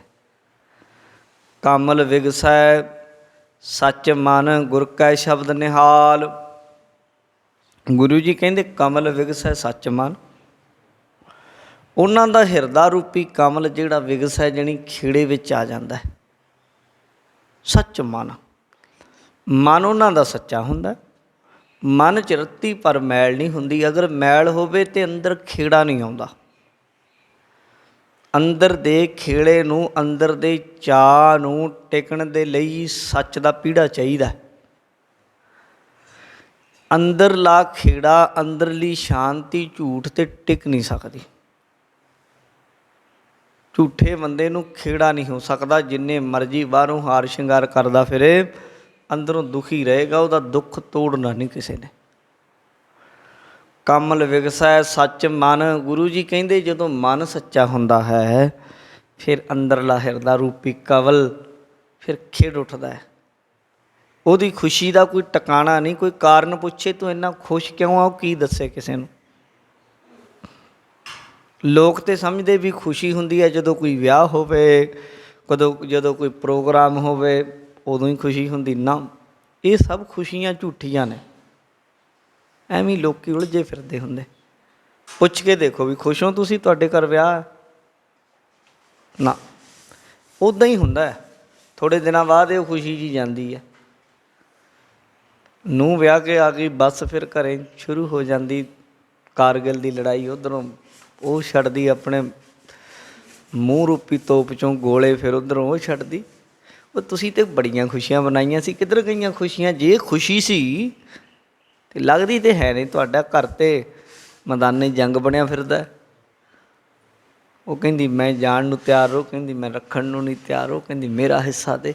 ਕਾਰਨ ਇਹਦੇ ਪਿੱਛੇ ਇਹ ਹੈ ਕਿ ਸੱਚੀ ਖੁਸ਼ੀ ਨਹੀਂ, ਸਿਰਫ ਦਿਖਾਵਾ ਹੁੰਦਾ, ਭੁਲੇਖਾ ਹੁੰਦਾ ਵੀ ਖੁਸ਼ ਹਾਂ ਅਸੀਂ, ਇਉਂ ਹੁੰਦਾ, ਪਰ ਹੁੰਦੀ ਨਹੀਂ। ਗੁਰੂ ਜੀ ਕਹਿੰਦੇ ਕਮਲ ਵਿਗਸੈ ਸੱਚ ਮਨ। ਗੁਰਮੁਖਾਂ ਨੂੰ ਦੇਖੋ, ਕਦੇ ਰੋਜ਼ ਹੀ ਇੰਨੀ ਖੁਸ਼ੀ ਹੁੰਦੀ ਵਿਆਹ ਵਰਗੀ ਉਹਨਾਂ ਨੂੰ। ਕਿਸੇ ਵਿਆਹ 'ਚ ਨਹੀਂ ਗਏ, ਕਿਤੇ ਨਹੀਂ ਉਹ ਜਾਂਦੇ, ਤਾਂ ਵੀ ਉਹ ਖੁਸ਼ ਆ। ਉਹਨਾਂ ਦੇ ਅੰਦਰ ਆਨੰਦ ਹੈ। ਕਿਉਂ? ਬਾਣੀ 'ਚ ਲਿਖਿਆ ਨਾਨਕ ਭਗਤਾਂ ਸਦਾ ਵਿਗਾਸ, ਸੁਣਿਆ ਦੁਖ ਪਾਪ ਕਾ ਨਾਸ। ਕਿਉਂਕਿ ਨਾਮ ਨੂੰ ਸੁਣਦੇ ਆ। ਜਦੋਂ ਨਾਮ ਸੁਣਦੇ ਆ, ਉਹਨਾਂ ਦੇ ਅੰਦਰੋਂ ਪਾਪ ਨੱਸ ਜਾਂਦਾ। ਜਦੋਂ ਪਾਪ ਖਤਮ ਹੋ ਗਿਆ, ਦੁੱਖ ਗਿਆ। ਦੁਖੀ ਹੁੰਦਾ ਹੀ ਬੰਦਾ ਮਨ ਮੈਲੇ ਕਰਕੇ ਹੈ, ਦੁਖੀ ਹੁੰਦਾ ਹੀ ਇਨਸਾਨ ਪਾਪ ਕਰਕੇ ਹੈ। ਜਦੋਂ ਅੰਦਰੋਂ ਪਾਪ ਚਲੇ ਗਏ, ਜਦੋਂ ਅੰਦਰੋਂ ਮਨ ਦੀ ਮੈਲ ਚਲੀ ਗਈ, ਫਿਰ ਦੁੱਖ ਨਹੀਂ ਲੱਗ ਸਕਦਾ ਬੰਦੇ ਨੂੰ। ਦੁੱਖ ਹੈ ਹੀ ਪਾਪ ਨੂੰ ਹੈ, ਦੁੱਖ ਹੈ ਹੀ ਮੈਲ ਨੂੰ ਹੈ। ਤੁਸੀਂ ਕਿਸੇ ਦੇ ਬਾਰੇ ਮਾੜਾ ਸੋਚਦੇ, ਕਿਸੇ ਬੰਦੇ ਦੇ ਬਾਰੇ, ਜਦੋਂ ਵੀ ਉਹਦੇ ਬਾਰੇ ਕੋਈ ਵੀ ਗੱਲ ਤੁਹਾਡੇ ਕੋਲ ਕਰੇਗਾ, ਤੁਹਾਡਾ ਹਿਰਦਾ ਸੜ ਉੱਠੇਗਾ। ਤੁਸੀਂ ਉਹਦੇ ਬਾਰੇ ਪੋਜ਼ੀਟਿਵ ਸੋਚਣ ਲੱਗ ਜਾਓ। ਕੋਈ ਉਹਦੀ ਮਾੜੀ ਗੱਲ ਕਰੇ, ਕਹਿਣ ਲੱਗ ਜਾਓ ਨਹੀਂ ਬਈ ਇਹ ਗੱਲ ਨਹੀਂ ਕਰਨੀ ਯਾਰ, ਉਹ ਵੀ ਇਨਸਾਨ ਹੈ ਭਰਾਵਾ, ਇੱਦਾਂ ਨਾ ਕਰੋ, ਗੁਰਮੁਖ ਹੈ, ਗੁਰਸਿੱਖ ਹੈ। ਬਸ ਤੁਹਾਡੇ ਅੰਦਰ ਦੇਖਿਓ ਸ਼ਾਂਤੀ ਟਿਕਣ ਲੱਗ ਜਾਏਗੀ। ਜਦੋਂ ਅਸੀਂ ਕਿਸੇ ਦੇ ਬਾਰੇ ਆਪਣੇ ਅੰਦਰ ਬੁਰਾਈ ਰੱਖਦੇ ਹਾਂ, ਉਦੋਂ ਅਸੀਂ ਦੁਖੀ ਹੁੰਦੇ ਹਾਂ। ਜਦੋਂ ਅਸੀਂ ਬੁਰਾਈ ਕੱਢ ਦਈਏ, ਤੈਨੂੰ ਦੁੱਖ ਲੱਗ ਨਹੀਂ ਸਕਦਾ। ਬਾਣੀ ਨੇ ਮੋਹਰ ਲਾ ਦਿੱਤੀ। ਕੀ ਲਿਖਿਆ? ਕਹਿੰਦੇ ਪਰ ਕਾ ਬੁਰਾ ਨਾ ਰਾਖੋ ਚੀਤ, ਤੁਮ ਕੋ ਦੁੱਖ ਨਹੀਂ ਭਾਈ ਮੀਤ। ਪਰਾਏ ਦੀ ਬੁਰਾਈ ਛੱਡ, ਕਹਿੰਦੇ ਤੈਨੂੰ ਦੁੱਖ ਨਹੀਂ ਲੱਗੇਗਾ। ਅਤੇ ਜਿਹਦੇ ਅੰਦਰ ਪਰਾਈ ਦੀ ਬੁਰਾਈ, ਪਰਾਏ ਦੀ ਈਰਖਾ, ਪਰਾਈ ਦੀ ਨਿੰਦਾ ਹੈ, ਜੋ ਮਰਜ਼ੀ ਕਰੀ ਜਾਏ, ਉਹਦਾ ਭਲਾ ਨਹੀਂ ਹੋ ਸਕਦਾ। ਇਹ ਵੀ ਬਾਣੀ 'ਚ ਲਿਖਿਆ, ਜਿਸ ਦੇ ਅੰਦਰ ਤਾਤ ਪਰਾਈ ਹੋਵੇ ਤਿਸ ਦਾ ਕਦੇ ਨਾ ਹੋਵੇ ਭਲਾ। ਕਦੇ ਨਹੀਂ ਉਹਦਾ ਭਲਾ ਹੋਣਾ। ਇਉਂ ਮਹਾਰਾਜ ਕਹਿੰਦੇ ਨੇ ਕਮਲ ਵਿਗਸੈ ਸੱਚ ਮਨ।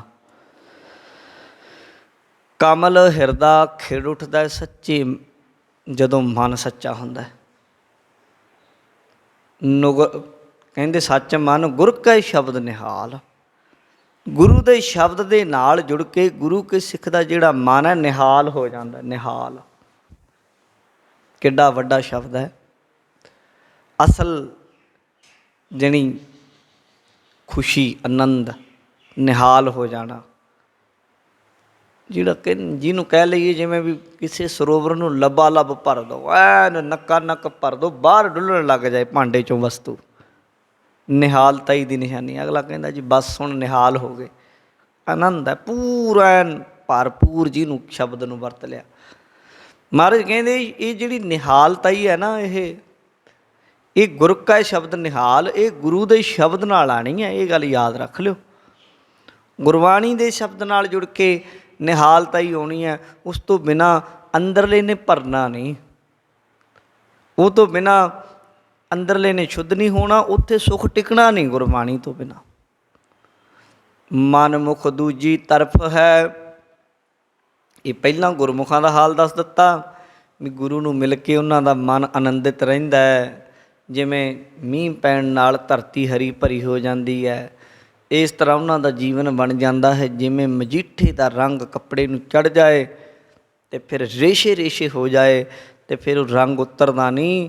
ਉਹਨਾਂ ਦਾ ਹਿਰਦਾ ਕੌਲ ਖਿੜ ਜਾਂਦਾ, ਮਨ ਸੱਚਾ ਹੋ ਜਾਂਦਾ, ਗੁਰੂ ਸ਼ਬਦ ਦੀ ਬਰਕਤ ਦੇ ਨਾਲ ਅੰਦਰੋਂ ਨਿਹਾਲ ਹੋ ਜਾਂਦੇ।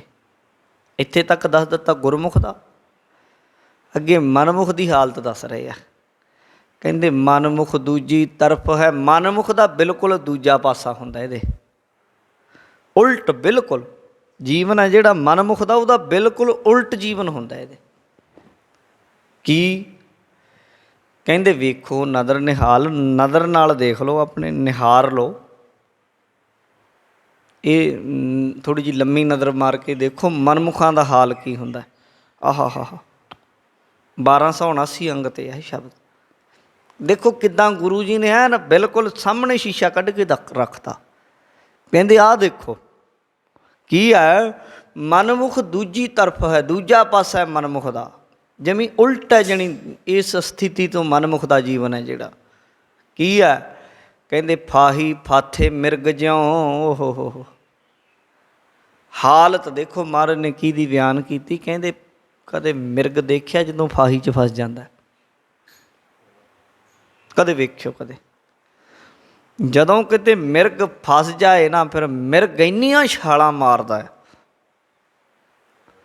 ਮਿਰਗ ਇੰਨਾ ਕੁ ਬੁੜਕਦਾ ਆਪਣੇ ਸਿੰਗ ਤੜਾ ਲੈਂਦਾ। ਕਈ ਵਾਰੀ ਵੇਖਿਆ ਇਸ ਤਰ੍ਹਾਂ ਦੀਆਂ ਚੈਨਲਾਂ ਦੇ ਉੱਤੇ, ਡਿਸਕਵਰੀ ਵਗੈਰਾ ਦੇ ਉੱਤੇ ਦਿਖਾਉਂਦੇ ਵੀ ਰਹੇ ਆ ਕਿ ਜਦੋਂ ਕਿਤੇ ਮਿਰਗ ਭੱਜਦਾ ਘੁੰਮਦਾ, ਕਈ ਵਾਰੀ ਉਹਦੇ ਤਾਰ ਤੂਰ ਫਸ ਜਾਂਦੀ ਸਿੰਗ 'ਚ। ਉਹ ਜਿਹੜੇ ਬੰਦੇ ਹੁੰਦੇ ਉਹਨਾਂ ਨੂੰ ਸਾਂਭਣ ਵਾਲੇ, ਪਸ਼ੂਆਂ ਦੀ ਸੰਭਾਲ ਕਰਨ ਵਾਲੇ, ਉਹਦੇ ਸਿਰ ਦੇ ਵਿੱਚੋਂ ਜੋ ਤਾਰ ਫਸੀ ਹੁੰਦੀ ਉਹਨੂੰ ਕੱਟਣ ਦੇ ਲਈ ਉਹਦੇ ਜਦੋਂ ਨੇੜੇ ਜਾਂਦੇ ਆ ਨਾ, ਮਿਰਗ ਨੂੰ ਇਉਂ ਲੱਗਦਾ ਲੈ ਵੀ ਮੈਨੂੰ ਫੜਨ ਆ ਗਏ। ਉਹਦਾ ਭਲਾ ਵੀ ਕਰਦੇ ਆ, ਮਿਰਗ ਭਲਾ ਵੀ ਨਹੀਂ ਕਰਾ ਸਕਦਾ। ਮਿਰਗ ਦਲੱਤੇ ਮਾਰਦਾ, ਉਹਨਾਂ ਦੇ ਭੱਜ ਭੱਜ ਜਾਂਦਾ। ਮਿਰਗ ਕਹਿੰਦਾ ਮੈਂ ਮਾਰ ਕਿਉਂ ਨਾ ਦੇਵਾਂ ਇਹਨਾਂ ਨੂੰ, ਇਹ ਕੌਣ ਹੁੰਦੇ ਆ ਮੇਰੇ ਨੇੜੇ ਆ ਰਹੇ, ਉਹਨੂੰ ਲੱਗਦਾ ਮੇਰਾ ਨੁਕਸਾਨ ਕਰ ਰਹੇ। ਸੇਮ ਇਹੀ ਹਾਲਤ ਮਨਮੁਖ ਦੀ ਹੁੰਦੀ ਹੈ। ਕਿੱਦਾਂ ਫਾਹੀ ਫਾਥੇ ਮਿਰਗ ਜਿਉਂ, ਫਾਹੀ ਵਿੱਚ ਫਸੇ ਹੋਏ ਮਿਰਗ ਦੀ ਤਰ੍ਹਾਂ। ਕੋਈ ਦੇਖੋ ਪੀਰ ਪੈਗੰਬਰ ਲੋਕਾਂ ਦਾ ਬੁਰਾ ਕਰਨਾ ਹੈ ਕਿਤੇ, ਪਰ ਲੋਕਾਂ ਨੇ ਉਹਨਾਂ ਨੂੰ ਸੂਲੀਆਂ 'ਤੇ ਚਾੜ੍ਹਤਾ, ਲੋਕਾਂ ਨੇ ਉਹਨਾਂ ਨੂੰ ਤੱਤੀ ਤਵੀ 'ਤੇ ਬਿਠਾਇਆ। ਗੁਰੂ ਗੋਬਿੰਦ ਸਿੰਘ ਮਹਾਰਾਜ ਨੇ ਕਿਸੇ ਦਾ ਬੁਰਾ ਕੀਤਾ ਸੀ, ਪਰ ਉਹ ਫਾਹੀ 'ਚ ਫਸੇ ਹੋਏ ਦੁਖੀ ਮਨ ਵਾਲੇ, ਭੈੜੇ ਪਾਪੀ ਮਨ ਵਾਲਿਆਂ ਨੇ ਗੁਰੂ ਗੋਬਿੰਦ ਸਿੰਘ ਮਹਾਰਾਜ ਸੱਚੇ ਪਾਤਸ਼ਾਹ ਦੇ ਆਨੰਦਪੁਰ ਨੂੰ ਘੇਰਾ ਪਾ ਕੇ ਰੱਖਿਆ। ਛੱਡ ਵੀ ਗਏ, ਫਿਰ ਵੀ ਪਿੱਛਾ ਨਹੀਂ ਛੱਡਿਆ। 2 ਸਾਹਿਬਜ਼ਾਦੇ ਛੋਟੇ ਛੋਟੇ, ਉਮਰ ਕਿੰਨੀ 7 ਸਾਲ 9 ਸਾਲ, ਨੀਹਾਂ 'ਚ ਖੜਾਤੇ ਜਿੰਦਾ। ਕਚਹਿਰੀ 'ਚ ਜਿੱਥੇ ਲੋਕਾਂ ਨੂੰ ਨਿਆਂ ਮਿਲਣ ਦੀ ਆਸ ਹੁੰਦੀ, ਕਚਹਿਰੀ 'ਚ, ਉਸ ਕਚਹਿਰੀ 'ਚ ਸਾਹਿਬਜ਼ਾਦਿਆਂ ਨੂੰ ਪੈਰਾਂ ਦੇ ਉੱਤੇ ਇੱਟਾਂ ਰੱਖ ਰੱਖ ਚਿਣਤੀ ਲਾਤੀ ਜਿੰਦਾ ਨੂੰ। ਇਹ ਲੋਕਾਂ ਦੀ ਹਾਲਤ ਹੁੰਦੀ ਹੈ। ਉਹਨਾਂ ਦਾ ਕੋਈ ਭਲਾ ਵੀ ਕਰੇ ਨਾ, ਮਨਮੁਖਾਂ ਦਾ, ਉਹ ਭਲਾ ਨਹੀਂ ਜਾਣਦੇ, ਉਹ ਸਗੋਂ ਭਲਾ ਕਰਨ ਵਾਲੇ ਨੂੰ ਦੁੱਖ ਦਿੰਦੇ ਆ। ਮਹਾਰਾਜ ਕਹਿੰਦੇ ਫਾਹੀ ਫਾਥੇ ਮਿਰਗ ਜਿਉਂ। ਇੰਨੀ ਤੜਫਣਾ ਲੱਗੀ ਹੁੰਦੀ ਉਹਨਾਂ ਨੂੰ, ਜਿਵੇਂ ਫਾਹੀ 'ਚ ਫਸੇ ਹੋਏ ਮਿਰਗ ਦੀ ਹਾਲਤ ਹੁੰਦੀ ਹੈ। ਤੜਫਦਾ ਹੈ। ਉਹ ਬੰਦੇ ਗੁਰੂ ਤੋਂ ਟੁੱਟੇ ਹੋਏ ਇੰਨੇ ਪਰੇਸ਼ਾਨ ਹੁੰਦੇ ਆ, ਤਪਸ਼ ਮਾਰਦੀ ਹੁੰਦੀ ਉਹਨਾਂ ਦੇ ਕੋਲ। ਕਦੇ ਦੇਖੋ ਤਾਂ ਸਹੀ ਤੁਸੀਂ, ਕਈ ਬੰਦੇ ਦੇਖੇ ਮੈਂ ਪਹਿਲਾਂ, ਕਈ ਬੰਦੇ ਆਉਂਦੇ ਮਿਲਣਾ ਵੀ ਮਿਲਣਾ ਬਈ ਇਹ ਬੜੇ ਵੱਡੇ ਅਹੁਦੇ ਵਾਲਾ ਬੰਦਾ ਜੀ ਇਹ ਹੈ। ਮੈਂ ਤਾਂ ਹੁਣ ਤਾਂ ਮੈਂ ਆਦਤ ਛੱਡੇ ਦਿੱਤਾ ਨਾ ਵੀ ਮਿਲਣਾ ਹੀ ਨਹੀਂ। ਮੈਂ ਦੇਖ ਲਿਆ ਇਹ ਚੀਜ਼ਾਂ ਨੂੰ, ਇਹ ਜਿਹੜੇ ਵੱਡੇ ਵੱਡੇ ਦਿਸ ਰਹੇ ਆ ਨਾ, ਇਹ ਇੰਨੇ ਚਿੰਤਾ 'ਚ ਗ੍ਰਸਤ ਹੈ, ਇੰਨੇ ਪਰੇਸ਼ਾਨ ਹੈ। ਇਹ ਇਹਨਾਂ ਦੇ ਕੋਲ ਬੈਠੋਗੇ ਮਨਮੁਖਤਾਈ ਦੀ ਅੱਗ ਨਿਕਲਦੀ ਇਹਨਾਂ ਦੇ ਵਿੱਚੋਂ, ਇੰਨੇ ਪਰੇਸ਼ਾਨ। ਬਾਣੀ ਨੇ ਫੈਸਲਾ ਕਰ ਦਿੱਤਾ। ਬਾਣੀ ਕਹਿੰਦੀ ਵੱਡੇ ਵੱਡੇ ਜੋ ਦੀਸੈ ਲੋਕ ਤੈਨੂੰ ਕੋ ਵਿਆਪੈ ਚਿੰਤਾ ਰੋਗ। ਇਹ ਚਿੰਤਾ ਦੇ ਮਾਰੇ ਆ, ਨਹੀਂ ਇਹਨਾਂ ਦੀ ਲੋੜ ਤੁਹਾਨੂੰ। ਕੀ ਕਰ ਲੈਣਗੇ ਤੁਹਾਡਾ? ਇਹ ਕੀ ਖੋਹ ਲੈਣਗੇ ਤੁਹਾਡਾ? ਕੋਈ ਨਹੀਂ। ਤੁਸੀਂ ਗੁਪਤ ਰੂਪ 'ਚ ਰਹਿ ਲਿਓ, ਕਿਤੇ ਅਗਿਆਤ 'ਚ ਰਹਿ ਲਿਓ, ਉਹੀ ਜਿਹੀ ਥਾਂ 'ਤੇ ਰਹਿ ਲਿਓ ਜਿੱਥੇ ਤੁਹਾਨੂੰ ਕੋਈ ਨਾ ਜਾਣੇ, ਕੋਈ ਗੱਲ ਨਹੀਂ। ਉਨੇ ਕੁ ਦਾਇਰੇ 'ਚ ਰਹਿ ਲਿਓ ਜਿੰਨੇ 'ਚ ਤੁਹਾਡੇ ਗੁਰਮੁਖ ਹੋਣ। ਜ਼ਰੂਰੀ ਥੋੜ੍ਹਾ ਵੀ ਤੁਸੀਂ ਬਹੁਤ ਮਸ਼ਹੂਰ ਹੋਣੇ ਚਾਹੀਦੇ ਹੋ, ਨਹੀਂ। ਇੱਕ ਛੋਟੇ ਜਿਹੇ ਟਾਊਨ 'ਚ, ਇੱਕ ਛੋਟੇ ਜਿਹੇ ਪਿੰਡ 'ਚ ਵੀ ਜ਼ਿੰਦਗੀ ਬਸਰ ਕੀਤੀ ਜਾ ਸਕਦੀ ਹੈ, ਅਗਰ ਤੁਸੀਂ ਫੈਸਲਾ ਕਰਨਾ ਹੈ ਕਿ ਇਸ ਤਰ੍ਹਾਂ ਦੇ ਜੀਵਨ ਨੂੰ ਅਸੀਂ ਨਿਰਵਾਹ ਕਰਨਾ ਗੁਰਮੁਖਤਾਈ ਵਾਲੇ ਨੂੰ। ਅਤੇ ਕਈ ਵਾਰ ਤੁਹਾਨੂੰ ਫੈਸਲੇ ਲੈਣੇ ਪੈਂਦੇ ਆ ਜ਼ਿੰਦਗੀ ਦੇ, ਸ਼ੋਸ਼ੇਬਾਜ਼ੀ ਛੱਡਣੀ ਪੈਂਦੀ ਹੈ। ਕਈ ਵਾਰ ਸੱਚ ਦਾ ਸਾਹਮਣਾ ਕਰਨ ਲੱਗਿਆਂ ਤੁਸੀਂ ਨਿਸ਼ਾਨਾ ਬਣ ਜਾਂਦੇ ਹੋ, ਟਾਰਗੇਟ ਹੋ ਜਾਂਦੇ ਹੋ ਐਸੇ ਬੰਦਿਆਂ ਦਾ, ਕਿਉਂਕਿ ਉਹ ਬੰਦੇ ਪਾਵਰਫੁੱਲ ਹੁੰਦੇ ਆ। ਉਹ ਕਿਸੇ ਬਲ ਛਲ ਕਰਕੇ ਕਿਤੇ ਨਾ ਕਿਤੇ ਉਹ ਪਹੁੰਚਦੇ ਉੱਥੇ ਅਹੁਦੇ 'ਤੇ, ਉੱਚੀ 'ਤੇ। ਦੋ ਤਰੀਕੇ ਹੁੰਦੇ, ਜਾਂ ਤਾਂ ਕਾਬਲੀਅਤ ਜਾਂ ਕੋਈ ਨਾ ਕੋਈ ਬਲ ਛਲ ਕਰਨਾ। ਕਾਬਲੀਅਤਾਂ ਬਹੁਤ ਪਿੱਛੇ ਰਹਿ ਜਾਂਦੀਆਂ ਨੇ ਬਲ ਛਲ ਵਾਲੇ ਬੰਦਿਆਂ 'ਚ, ਕਿਉਂਕਿ ਕਾਬਲੀਅਤ ਵਾਲੇ ਬੰਦਿਆਂ ਦੇ ਅੰਦਰ ਸਕੂਨ ਹੁੰਦਾ। ਜਦੋਂ ਕੋਈ ਬੰਦਾ ਕਿਸੇ ਚੀਜ਼ ਨੂੰ ਹਾਸਲ ਕਰਦਾ ਨਾ, ਕਿਸੇ ਵੀ ਚੀਜ਼ ਨੂੰ ਗੁਣ ਨੂੰ ਹਾਸਲ ਕਰਨ ਲੱਗਦਾ, ਉਦੋਂ ਉਹਦਾ ਮਨ ਇਕਾਗਰ ਹੁੰਦਾ, ਤਾਂ ਗੁਣ ਹਾਸਲ ਹੁੰਦਾ ਉਹਨੂੰ। ਜਿਉਂ ਮਨ ਇਕਾਗਰ ਹੁੰਦਾ ਤਿਉਂ ਤਿਉਂ ਉਹ ਗੁਣ ਹਾਸਲ ਹੋ ਕੇ ਫਿਰ ਉਹ ਗੁਣ ਦੀ ਉਹਨੂੰ ਕੀਮਤ ਪਤਾ ਲੱਗ ਜਾਂਦੀ, ਪਰ ਉਹ ਫਿਰ ਉਹ ਗੁਣ ਨੂੰ ਵੇਚਦਾ ਨਹੀਂ ਕਿਸੇ ਚੀਜ਼ 'ਤੇ। ਗੁਰਮੁਖ ਜਨ ਗੁਣ ਹਾਸਲ ਕਰਦਾ, ਕਿਹੜਾ ਭਗਤੀ ਦਾ ਗੁਣ। ਅਤੇ ਦੂਜੇ ਪਾਸੇ ਜਿਹੜਾ ਮਨਮੁਖ ਬੰਦਾ ਉਹਨੇ ਉਹ ਟਾਈਮ, ਉਹ ਐਨਰਜੀ ਕਿਸੇ ਹੋਰ ਪਾਸੇ ਲਾਈ ਹੁੰਦੀ ਹੈ, ਘੁਮਾ ਕੇ ਕਿਸੇ ਦੇ ਤਲਵੇ ਚੱਟਣ 'ਤੇ, ਕਿਸੇ ਦੀ ਚਾਪਲੂਸੀ ਕਰਨ ਦੇ ਉੱਤੇ, ਕਿਤੇ ਨਾ ਕਿਤੇ ਹੋਰ।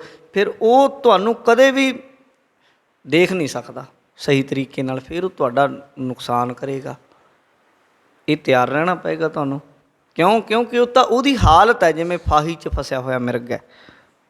ਫਾਹੀ ਫਾਥੇ ਮਿਰਗ ਜਿਉਂ, ਫਾਹੀ 'ਚ ਫਸੇ ਹੋਏ ਮਿਰਗ ਦੀ ਹਾਲਤ ਹੁੰਦੀ ਜਿਵੇਂ, ਉਹਨੇ ਫਿਰ ਤੁਹਾਨੂੰ ਕਿਸੇ ਨਾ ਕਿਸੇ ਤਰੀਕੇ ਨੁਕਸਾਨ ਪਹੁੰਚਾਉਣਾ ਹੈ, ਯਤਨ ਕਰਨਾ। ਪਰ ਗੁਰਮੁਖ ਬਿਲਕੁਲ ਉਲਟ ਹੁੰਦਾ, ਉਹਦੇ ਅੰਦਰ ਸ਼ਬਦ ਵਰਤਦਾ ਹੁੰਦਾ, ਉਹ ਅੰਦਰੋਂ ਖੇੜੇ 'ਚ ਹੁੰਦਾ। ਉਹਨੂੰ ਪਤਾ ਵੀ ਨਹੀਂ ਹੁੰਦਾ ਇਸ ਗੱਲ ਦਾ ਵੀ ਇਹ ਬੰਦਾ ਮੇਰੇ ਨਾਲ ਈਰਖਾ ਕਰਦਾ, ਇਹ ਬੰਦਾ ਮੇਰੇ ਨਾਲ ਵਿਰੋਧ ਕਰਦਾ, ਇਹ ਮੇਰੇ ਨਾਲ ਨਫ਼ਰਤ ਕਰਦਾ।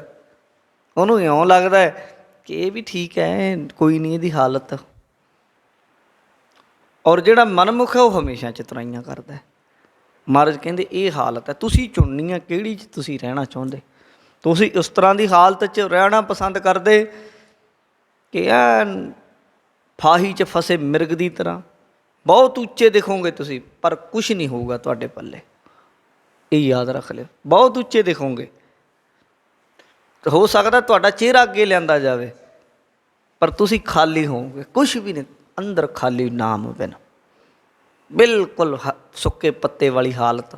ਮੈਂ ਦੇਖੀ ਲੋਕਾਂ ਦੀ, ਵੱਡੇ ਵੱਡੇ ਲੋਕਾਂ ਨੂੰ ਦੇਖਿਆ, ਸੁੱਕੇ ਪੱਤੇ ਵਾਲੀ ਹਾਲਤ, ਕੁਛ ਨਹੀਂ, ਖਾਲੀ ਨੇ, ਭਾਂਡੇ ਨੇ, ਨੇੜੇ ਲੱਗੋ ਤੇ ਖੜਕਦੇ ਆ। ਅਤੇ ਭਰੇ ਹੋਏ ਨੇ ਜਿਹੜੇ, ਉਹਨਾਂ ਦੀ ਹਾਲਤ ਉਹ ਬੜੇ ਗੁਪਤ ਨੇ, ਬੜੇ ਰਹੱਸਵਾਦੀ ਨੇ, ਬੜਾ ਨੇੜੇ, ਬੜੇ ਤਰੀਕੇ ਨਾਲ ਉਹਨਾਂ ਦੇ ਨੇੜੇ ਲੱਗਿਆ ਜਾਂਦਾ, ਆਪਾਂ ਤਾਂ ਲਾਉਂਦੇ ਹੀ ਨਹੀਂ ਉਹ ਨੇੜੇ, ਨਾਮ ਦੇ ਭਰੇ ਹੋਏ। ਇਉਂ ਮਹਾਰਾਜ ਕਹਿੰਦੇ ਇਹ ਤੁਹਾਡੀ ਇਹ ਨਜ਼ਰ ਦੇ ਰਹੇ ਮਹਾਰਾਜ ਨਜ਼ਰੀਆ ਜੀਵਨ ਦਾ। ਕਹਿੰਦੇ ਇੱਦਾਂ ਹੈ ਕਿ ਫਾਹੀ ਫਾਥੇ ਮਿਰਗ ਜਿਉਂ, ਮਨਮੁਖ ਦੂਜੀ ਤਰਫ ਹੈ। ਮਨਮੁਖ ਬਿਲਕੁਲ ਉਲਟਾ ਹੈ ਕਿ ਫਾਹੀ ਫਾਥੇ ਮਿਰਗ ਜਿਉਂ। ਮਹਾਰਾਜ ਕਹਿੰਦੇ ਜਿਵੇਂ ਫਾਹੀ 'ਚ ਫਸਿਆ ਹੋਇਆ ਮਿਰਗ ਦੁਖੀ ਹੁੰਦਾ ਨਾ, ਉਹ ਇੰਨੇ ਚੰਚਲ ਹੁੰਦੇ ਆ, ਇੰਨੇ ਦੁਖੀ ਹੁੰਦੇ ਆ। ਸਿਰ ਦੀਸੈ ਜਮਕਾਲ, ਉਹਨਾਂ ਦੇ ਸਿਰ 'ਤੇ ਜਿਵੇਂ ਮੌਤ ਮਿਰਗ ਨੂੰ ਦਿਖਦੀ ਨਾ ਫਾਹੀ 'ਚ ਫਸੇ ਨੂੰ, ਲੈ ਵੀ ਮਰਿਆ ਕਿ ਮਰਿਆ। ਇਉਂ ਮਨਮੁਖ ਦੇ ਸਿਰ 'ਤੇ ਮੌਤ ਦਾ ਸਾਇਆ ਐਂ ਘੁੰਮਦਾ ਹੁੰਦਾ। ਉਹਨੂੰ ਹਰ ਪਲ ਮਰਦਾ, ਉਹ ਹਰ ਪਲ ਮਰਦਾ। ਉਹ ਹਰ ਪੈਰ ਜਿਹੜਾ ਵੀ ਕੰਮ ਕਰਦਾ, ਜਿਹੜਾ ਵੀ ਬੋਲਦਾ, ਉਹਦੀ ਮੌਤ ਹੁੰਦੀ ਹੈ। ਡਰ ਲੱਗਿਆ ਰਹਿੰਦਾ ਉਹਨੂੰ।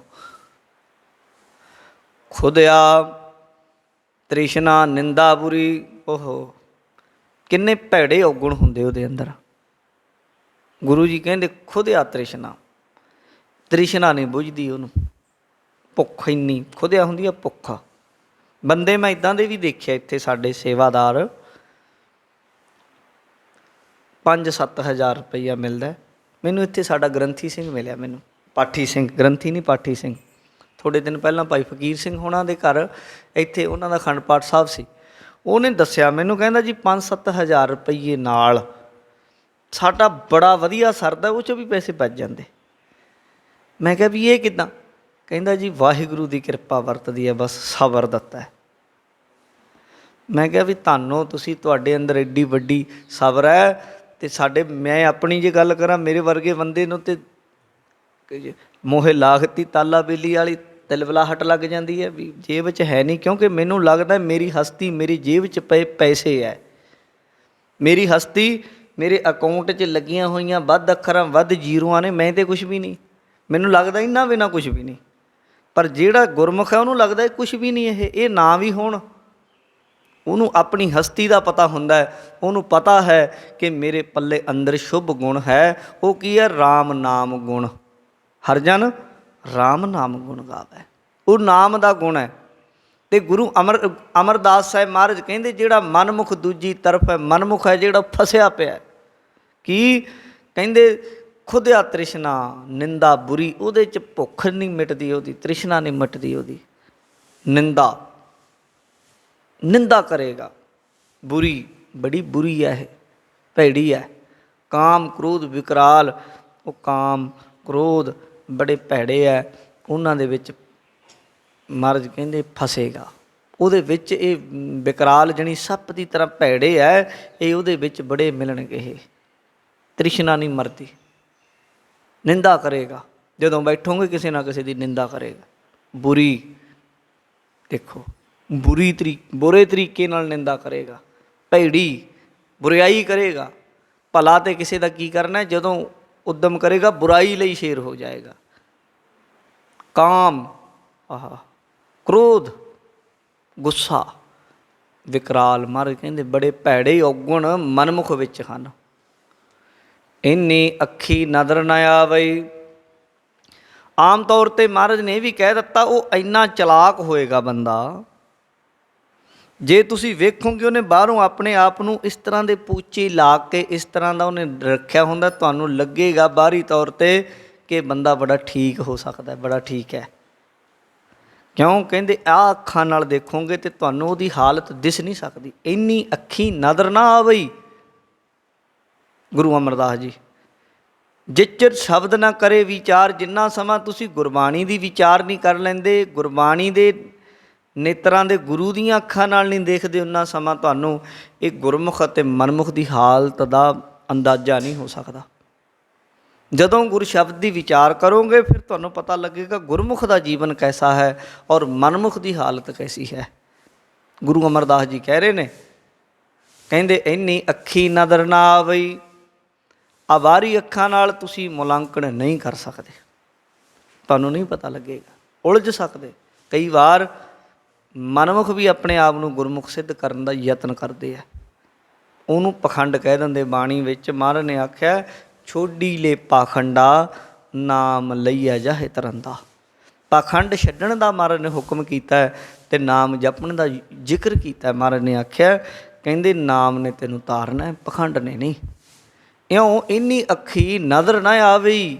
ਇਹਨਾਂ ਅੱਖਾਂ ਨਾਲ ਉਹ ਹਾਲਤ ਹੈ ਜਿਹੜੀ ਭਾਈ ਨਜ਼ਰ ਨਹੀਂ ਆਉਣੀ। ਜਿਚਰ ਸ਼ਬਦ ਨਾ ਕਰੇ ਵਿਚਾਰ। ਉਹਨੂੰ ਆਪਣੇ ਆਪ ਨੂੰ ਵੀ ਨਹੀਂ ਸਮਝ ਪੈਂਦੀ ਬੰਦੇ ਨੂੰ ਇਸ ਗੱਲ ਦੀ। ਜੇ ਅਸੀਂ ਇਹ ਆਖੀਏ ਕਿ ਉਹ ਬੰਦੇ ਨੂੰ ਪਤਾ ਹੈ ਵੀ ਨਾ, ਉਹਨੂੰ ਲੱਗਦਾ ਮੈਂ ਠੀਕ ਹਾਂ। ਝੂਠ ਬੋਲਣ ਵਾਲਾ ਬੰਦਾ, ਚੋਰੀ ਕਰਨ ਵਾਲਾ ਬੰਦਾ, ਠੱਗੀ ਮਾਰਨ ਵਾਲਾ ਬੰਦਾ ਵੀ ਕਿਤੇ ਨਾ ਕਿਤੇ ਆਪਣੇ ਆਪ ਨੂੰ ਠੀਕ ਕਹਿੰਦਾ, ਲੱਗਦਾ ਉਹਨੂੰ। ਸਾਡੇ ਭਾਰਤ ਦਾ ਸਭ ਤੋਂ ਵੱਡਾ ਚੋਰ, ਠੱਗ, ਨਟਵਰ ਲਾਲ, ਉਹਨੂੰ ਵੀ ਪੁੱਛਿਆ ਵੀ, ਉਹਨੂੰ ਜੱਜ ਨੇ ਪੁੱਛਿਆ ਨਾ, ਜਦੋਂ ਉਹਨੇ ਤਾਜ ਮਹਿਲ ਵੇਚਤਾ, ਮਾਂ ਦੇ ਪੁੱਤ ਨੇ, ਇੱਦਾਂ ਦਾ ਸੀ ਉਹ ਬੰਦਾ, 3 ਵਾਰ ਵੇਚਤਾ ਬਾਹਰਲੇ ਬੰਦਿਆਂ ਨੂੰ, ਇੱਥੋਂ ਤੱਕ ਸੰਸਦ ਭਵਨ ਤੱਕ ਵੇਚ ਦਿੱਤੇ ਉਹਨੇ ਬੰਦਿਆਂ ਨੂੰ। ਪਰ ਜਦੋਂ ਉਸ ਬੰਦੇ ਨੂੰ ਇਹ ਪੁੱਛਿਆ ਜੱਜ ਨੇ ਕਿ ਤੂੰ ਕਿਵੇਂ ਕਰ ਲੈਂਦਾ, ਇਹ ਕਿਵੇਂ ਮਾਰ ਲੈਂਦਾ ਠੱਗੀ, ਉਹ ਕਹਿੰਦਾ ਮੈਂ ਦੱਸ ਤਾਂ ਸਕਦਾ ਤੁਹਾਨੂੰ, ਪਰ ਜੇ ਮੈਨੂੰ 1 ਰੁਪਈਆ ਦੇਵੇਂ ਤੂੰ। ਜੱਜ ਨੇ ਕਿਹਾ, ਕਹਿੰਦਾ ਲੈ 1 ਰੁਪਈਆ ਫੜ, ਲੈ ਦੱਸ। ਉਹ ਕਹਿੰਦਾ ਬਸ ਇੱਦਾਂ ਹੀ, ਜਿਵੇਂ ਮੈਂ ਤੈਨੂੰ ਕਿਹਾ ਮੈਨੂੰ ਦੇ, ਇੱਦਾਂ ਹੀ ਲੋਕ ਦੇ ਦਿੰਦੇ, ਮੈਂ ਕਦੇ ਬੁਰਾ ਕੰਮ ਨਹੀਂ ਕੀਤਾ। ਹਾਲਾਂਕਿ ਰਿਕਾਰਡ ਦੇ ਵਿੱਚ ਉਹ ਬੰਦਾ ਐਡਾ ਵੱਡਾ ਕਹਿ ਲਓ ਕਿ ਚੋਰ ਹੈ, ਜਿੱਡੀਆਂ ਉਹਨੇ ਠੱਗੀਆਂ ਮਾਰੀਆਂ ਨੇ ਉੱਡੀ ਹਲੇ ਤੱਕ ਕੋਈ ਹੋਰ ਬੰਦਾ ਨਹੀਂ ਹੋਇਆ। ਪਰ ਉਹਦੇ ਪਿੰਡ ਚੱਲ ਜਾਓ, ਬਿਹਾਰ 'ਚ, ਉਹਦੇ ਪਿੰਡ ਦੇ ਲੋਕ ਕਹਿੰਦੇ ਉਹਨੂੰ ਮਿਸਟਰ ਨਟਵਰ ਲਾਲ ਕਿਹੋ, ਮਿਸਟਰ ਤੋਂ ਬਿਨਾਂ ਨਾ ਬੋਲਿਓ, ਬੰਦਾ ਬੜਾ ਵਧੀਆ ਕਹਿੰਦੇ।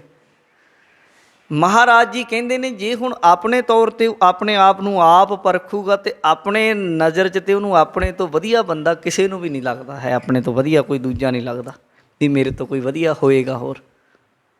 ਇਹ ਗੁਰਬਾਣੀ ਦੱਸ ਸਕਦੀ ਹੈ। ਅੰਦਰ ਨੂੰ ਜਦੋਂ ਗੁਰੂ ਦੀ ਕਹਿ ਲਓ ਕਿ ਗੁਰੂ ਦੀ ਸਿੱਖਿਆ ਨਾਲ ਆਪਣਾ ਮੁਲਾਂਕਣ ਕਰਦੇ ਹਾਂ, ਆਪਾਂ ਗੁਰੂ ਦੇ ਸ਼ਬਦ ਦੇ ਸਾਹਮਣੇ ਰੱਖਦੇ ਹਾਂ, ਫਿਰ ਗੁਰਬਾਣੀ ਦੱਸਦੀ ਹੈ ਕਿ ਬੇਟਾ, ਬੱਚਾ, ਭੈਣੇ, ਮਿੱਤਰਾ, ਮਨਾ, ਪਿਆਰਿਆ, ਇਹ ਸਾਰੇ ਗੁਰਬਾਣੀ 'ਚ ਸੰਬੋਧਨ ਆਉਂਦੇ ਆ। ਸੁਣ ਮਨ ਮਿੱਤਰ ਪਿਆਰਿਆ, ਮਾਂ, ਭੈਣ, ਅੰਬਾਲੀ, ਇਹ ਸਾਰੇ ਸ਼ਬਦ ਨੇ ਗੁਰਬਾਣੀ ਵਿੱਚ।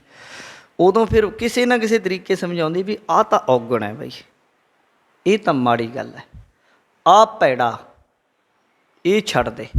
ਫਿਰ ਮਹਾਰਾਜ ਕਹਿੰਦੇ ਜਦੋਂ ਗੁਰਸ਼ਬਦ ਵਿਚਾਰ ਕਰਦਾ ਉਦੋਂ ਫਿਰ ਇਹ ਬੁਰਾਈਆਂ ਛੱਡਦਾ। ਉਦੋਂ ਪਹਿਲਾਂ ਛੁੱਟ ਨਹੀਂ ਸਕਦੀਆਂ, ਦੁਨੀਆ ਦੀਆਂ ਬੁਰਾਈਆਂ ਨਹੀਂ ਜਾਣੀਆਂ ਜਿੰਨਾ ਸਮਾਂ ਦੁਨੀਆ ਗੁਰਬਾਣੀ ਦੀ ਵਿਚਾਰ ਨਾਲ ਨਹੀਂ ਜੁੜਦੀ।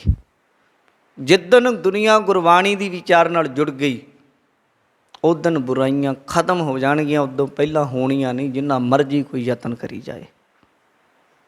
ਉਹ ਲੋਕ ਵੀ ਜਿਹੜੇ ਬੰਦੇ ਬੁਰਾਈ ਨੂੰ ਖਤਮ ਕਰਨ ਦਾ ਕਹਿ ਲਓ ਕਿ ਕੰਮ ਕਰ ਰਹੇ, ਉਹਨਾਂ 'ਚ ਵੀ ਬੁਰਾਈਆਂ ਆ ਵੜਦੀਆਂ ਨੇ। ਜਿਹੜੇ ਬੰਦੇ ਜਿਨ੍ਹਾਂ ਨੂੰ ਇਸ ਤਰੀਕੇ ਦੇ ਅਹੁਦੇ ਜਾਂ ਇਉਂ ਕਹਿ ਲਓ ਕਿ ਇਸ ਤਰ੍ਹਾਂ ਦੀਆਂ ਡਿਊਟੀਆਂ ਲੱਗੀਆਂ ਹੋਈਆਂ ਉਹਨਾਂ ਦੀਆਂ ਸਰਕਾਰ ਵੱਲੋਂ, ਉਹ ਇਸ ਤਰ੍ਹਾਂ ਦਾ ਕੰਮ ਕਰ ਰਹੇ ਆ ਕਿ ਲੋਕ ਭਲਾਈ ਦਾ ਕੰਮ, ਪਰ ਉਹਨਾਂ 'ਚ ਵੀ ਮਹਾਰਾਜ ਕਹਿੰਦੇ ਇਹ ਚੀਜ਼ਾਂ ਆ ਵੜਦੀਆਂ ਨੇ। ਕਿਹੜੀਆਂ?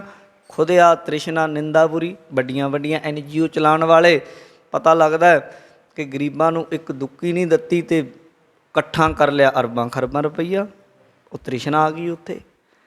ਖੁਦਿਆ ਹੁੰਦੀ ਭੁੱਖ, ਤ੍ਰਿਸ਼ਨਾ, ਨਿੰਦਾ, ਦੂਜੇ ਦੀ ਨਿੰਦਾ, ਇਹ ਬੁਰੀ ਚੀਜ਼ ਹੈ ਜਿਹੜੀ। ਫਿਰ ਕਾਮ, ਕ੍ਰੋਧ, ਜਦੋਂ ਤੁਸੀਂ ਉਹਨਾਂ ਨਾਲ ਗੱਲ ਕਰੋਗੇ ਫਿਰ ਉਹ ਕ੍ਰੋਧੀ ਹੋਣਗੇ। ਜਦੋਂ ਤੁਸੀਂ ਉਹਨਾਂ ਨੂੰ ਕੁਛ ਪੁੱਛੋਗੇ ਸੱਚ ਬਾਰੇ, ਫਿਰ ਕਾਮਨਾਵਾਂ 'ਤੇ ਕਾਬੂ ਨਹੀਂ।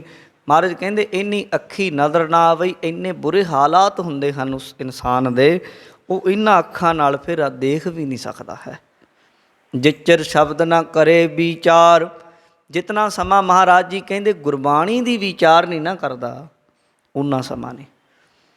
ਤੁਧ ਭਾਵੈ ਸੰਤੋਖੀਆਂ, ਉੱਤੇ ਬਿੰਦੀ ਲੱਗੀ ਹੋਈ ਹੈ, ਐੜੇ ਨੂੰ ਕੰਨਾਂ ਉੱਤੇ ਬਿੰਦੀ, ਤਾਂ ਕਰਕੇ ਸੰਤੋਖੀਆਂ। ਹੇ ਵਾਹਿਗੁਰੂ, ਤੁਧ ਭਾਵੈ ਸੰਤੋਖੀਆਂ, ਤੈਨੂੰ ਜਦੋਂ ਭਾ ਜਾਏ ਤਾਂ ਫਿਰ ਜੀਵਨ ਐਸਾ ਬਣਦਾ ਜਿਵੇਂ ਸੰਤੋਖੀਆਂ ਦਾ ਜੀਵਨ ਹੁੰਦਾ, ਸੰਤੋਖ ਵਾਲਿਆਂ ਦਾ। ਜਿਵੇਂ ਬਾਬਾ ਫਰੀਦ ਜੀ ਕਹਿੰਦੇ, ਫਰੀਦਾ ਰੋਟੀ ਮੇਰੀ ਕਾਠ ਕੀ, ਲਾਵਣ ਮੇਰੀ ਭੁੱਖ।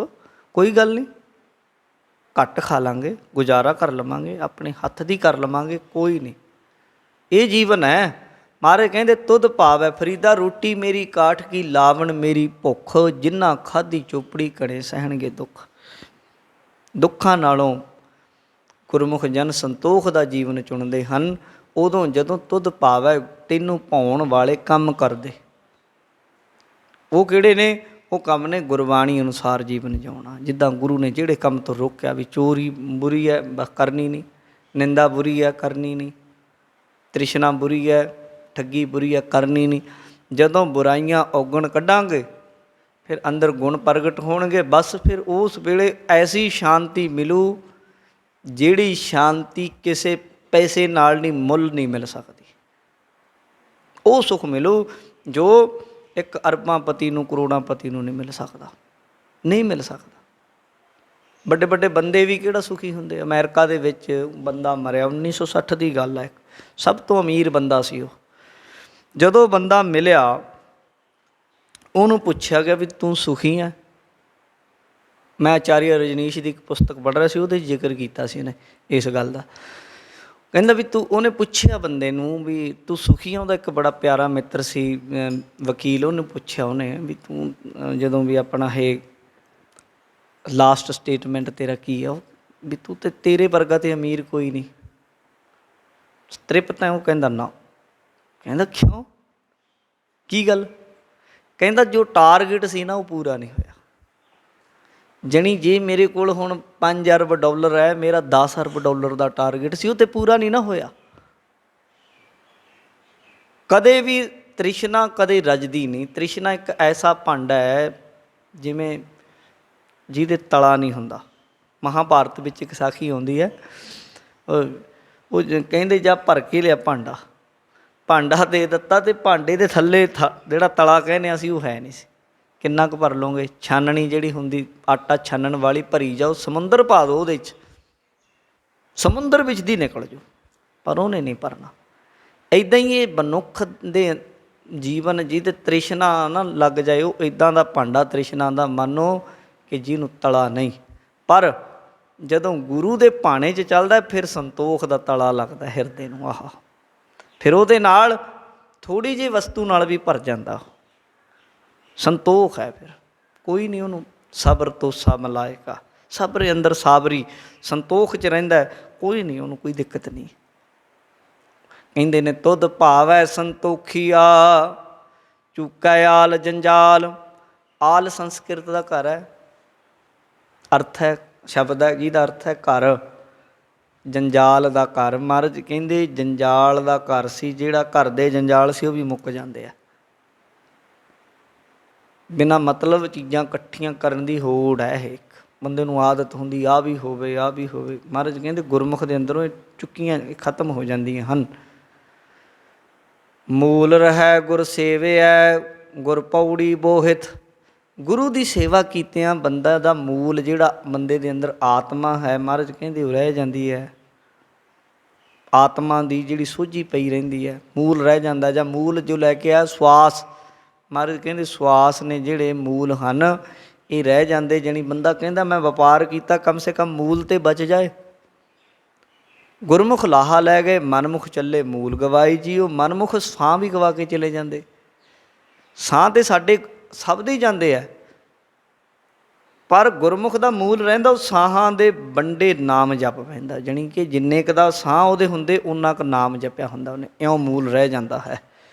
ਗੁਰੂ ਦੀ ਸੇਵਾ ਨਾਲ ਗੁਰ ਪੌੜੀ ਬੋਹਿਤ, ਗੁਰੂ ਦਾ ਸ਼ਬਦ ਜਹਾਜ਼ ਹੈ, ਪੌੜੀ ਹੈ ਮਾਰਗ ਦੇ ਉੱਤੇ ਉਸ ਮੰਜ਼ਿਲ 'ਤੇ ਪਹੁੰਚਣ ਦੇ ਲਈ। ਰੂੜੋ ਠਾਕੁਰ ਨਾਨਕਾ, ਮਹਾਰਾਜ ਕਹਿੰਦੇ ਰੂੜੋ ਠਾਕੁਰ ਨਾਨਕਾ ਸਭ ਸੁਖ ਸਾਚੋਂ ਨਾਉ। ਭਾਈ ਮੂਲ ਰਹਿ ਗੁਰ ਸੇਵਿਐ ਗੁਰ ਪੌੜੀ ਬੋਹਿਤ, ਨਾਨਕ ਲੱਗੀ ਤਤ ਲੈ ਤੂੰ ਸੱਚਾ ਮਨ ਸੱਚ। ਮਹਾਰਾਜ ਕਹਿੰਦੇ ਨਾਨਕ ਲੱਗੀ ਤਤ ਲੈ, ਜਦੋਂ ਤੇਰੀ ਉਹਦੇ ਨਾਲ ਲੱਗੀ ਸੁਰ ਲਿਵ ਲੱਗ ਜਾਏ, ਫਿਰ ਤੱਤ ਪਰਮਾਤਮਾ ਜਾਂ ਤੱਤਵ ਆਤਮਾ ਨੂੰ ਤੂੰ ਲੈ ਲਏਗਾ। ਤੂੰ ਸੱਚਾ ਮਨ ਸੱਚ, ਤੂੰ ਵੀ ਸੱਚਾ ਹੋ ਜਾਏਗਾ ਅਤੇ ਤੇਰਾ ਮਨ ਵੀ ਸੱਚਾ ਹੋ ਜਾਏਗਾ। ਇਉਂ ਗੁਰੂ ਜੀ ਨੇ ਇਸ ਸਲੋਕ ਅੰਦਰ ਬਖਸ਼ਿਸ਼ ਕੀਤੀ। ਅੱਜ ਆਪਾਂ ਇੰਨੀ ਕੁ ਵਿਚਾਰ ਕਰਾਂਗੇ। ਰਹਿੰਦੀ ਵਿਚਾਰ ਇਸ ਵਾਰ ਇਹ ਕਾਫੀ ਲੰਮੀ ਹੈ, ਇਹਦੀਆਂ 28 ਪੌੜੀਆਂ ਅਤੇ ਕਈ ਸਾਰੇ ਸਲੋਕ, ਇੱਕ ਪੌੜੀ ਨਾਲ 3 ਸਲੋਕ ਹਨ, ਕਿਤੇ ਕਿਤੇ 2 ਵੀ ਹਨ। ਉਹ ਆਪਾਂ ਫਿਰ ਅਗਲੇ ਦਿਨਾਂ ਵਿੱਚ ਆਰੰਭ ਕਰਾਂਗੇ। ਅੱਜ ਧੰਨ ਧੰਨ ਗੁਰੂ ਹਰਗੋਬਿੰਦ ਸਾਹਿਬ ਮਹਾਰਾਜ ਜੀ ਦਾ ਗੁਰਗੱਦੀ ਦਿਵਸ ਵੀ ਹੈ। ਸੰਨ 1606 ਦੇ ਵਿੱਚ 25 ਮਈ ਨੂੰ ਗੁਰੂ ਅਰਜਨ ਦੇਵ ਸਾਹਿਬ ਨੇ ਗੁਰਿਆਈ ਗੁਰੂ ਹਰਗੋਬਿੰਦ ਸਾਹਿਬ ਨੂੰ ਬਖਸ਼ਿਸ਼ ਕੀਤੀ ਸੀ। ਔਰ ਉਹਨਾਂ ਮੀਰੀ ਅਤੇ ਪੀਰੀ ਮੀਰੀ ਦੀਆਂ 2 ਤਲਵਾਰਾਂ ਪਹਿਨ ਕੇ ਮਾਨਵਤਾ ਦੇ ਭਲੇ ਦੇ ਲਈ ਧਰਮ ਅਤੇ ਰਾਜਨੀਤੀ ਦੇ ਵਿੱਚ ਜੀਵਨ ਗੁਰਸਿੱਖ ਨੇ ਕਿਵੇਂ ਜਿਉਣਾ, ਅੰਦਰ ਬਾਹਰ ਦਾ ਜੀਵਨ ਗੁਰੂ ਸਾਹਿਬ ਨੇ ਸਿਖਾਇਆ। ਸੋ ਆਓ ਉਹਨਾਂ ਨੂੰ ਵੀ ਆਪਾਂ ਯਾਦ ਕੀਤਾ ਹੈ। ਸਮੇਂ ਦੀ ਸਮਾਪਤੀ, ਹੋਈਆਂ ਭੁੱਲਾਂ ਦੀ ਖਿਮਾ, ਰਹਿੰਦੀ ਵਿਚਾਰ ਕੱਲ੍ਹ ਨੂੰ ਸਰਵਰ ਕਰਾਂਗੇ। ਤੁਧ ਭਾਵੈ ਸੰਤੋਖੀਆਂ ਚੂਕੈ ਆਲ ਜੰਜਾਲ, ਮੂਲ ਰਹਿ ਗੁਰ ਸੇਵਿਐ ਗੁਰ ਪੌੜੀ ਬੋਹਿਤ, ਨਾਨਕ ਲੱਗੀ ਤਤ ਲੈ ਤੂੰ ਸੱਚਾ ਮਨ ਸੱਚ। ਵਾਹਿਗੁਰੂ ਜੀ ਕਾ ਖਾਲਸਾ, ਵਾਹਿਗੁਰੂ ਜੀ ਕੀ ਫਤਿਹ।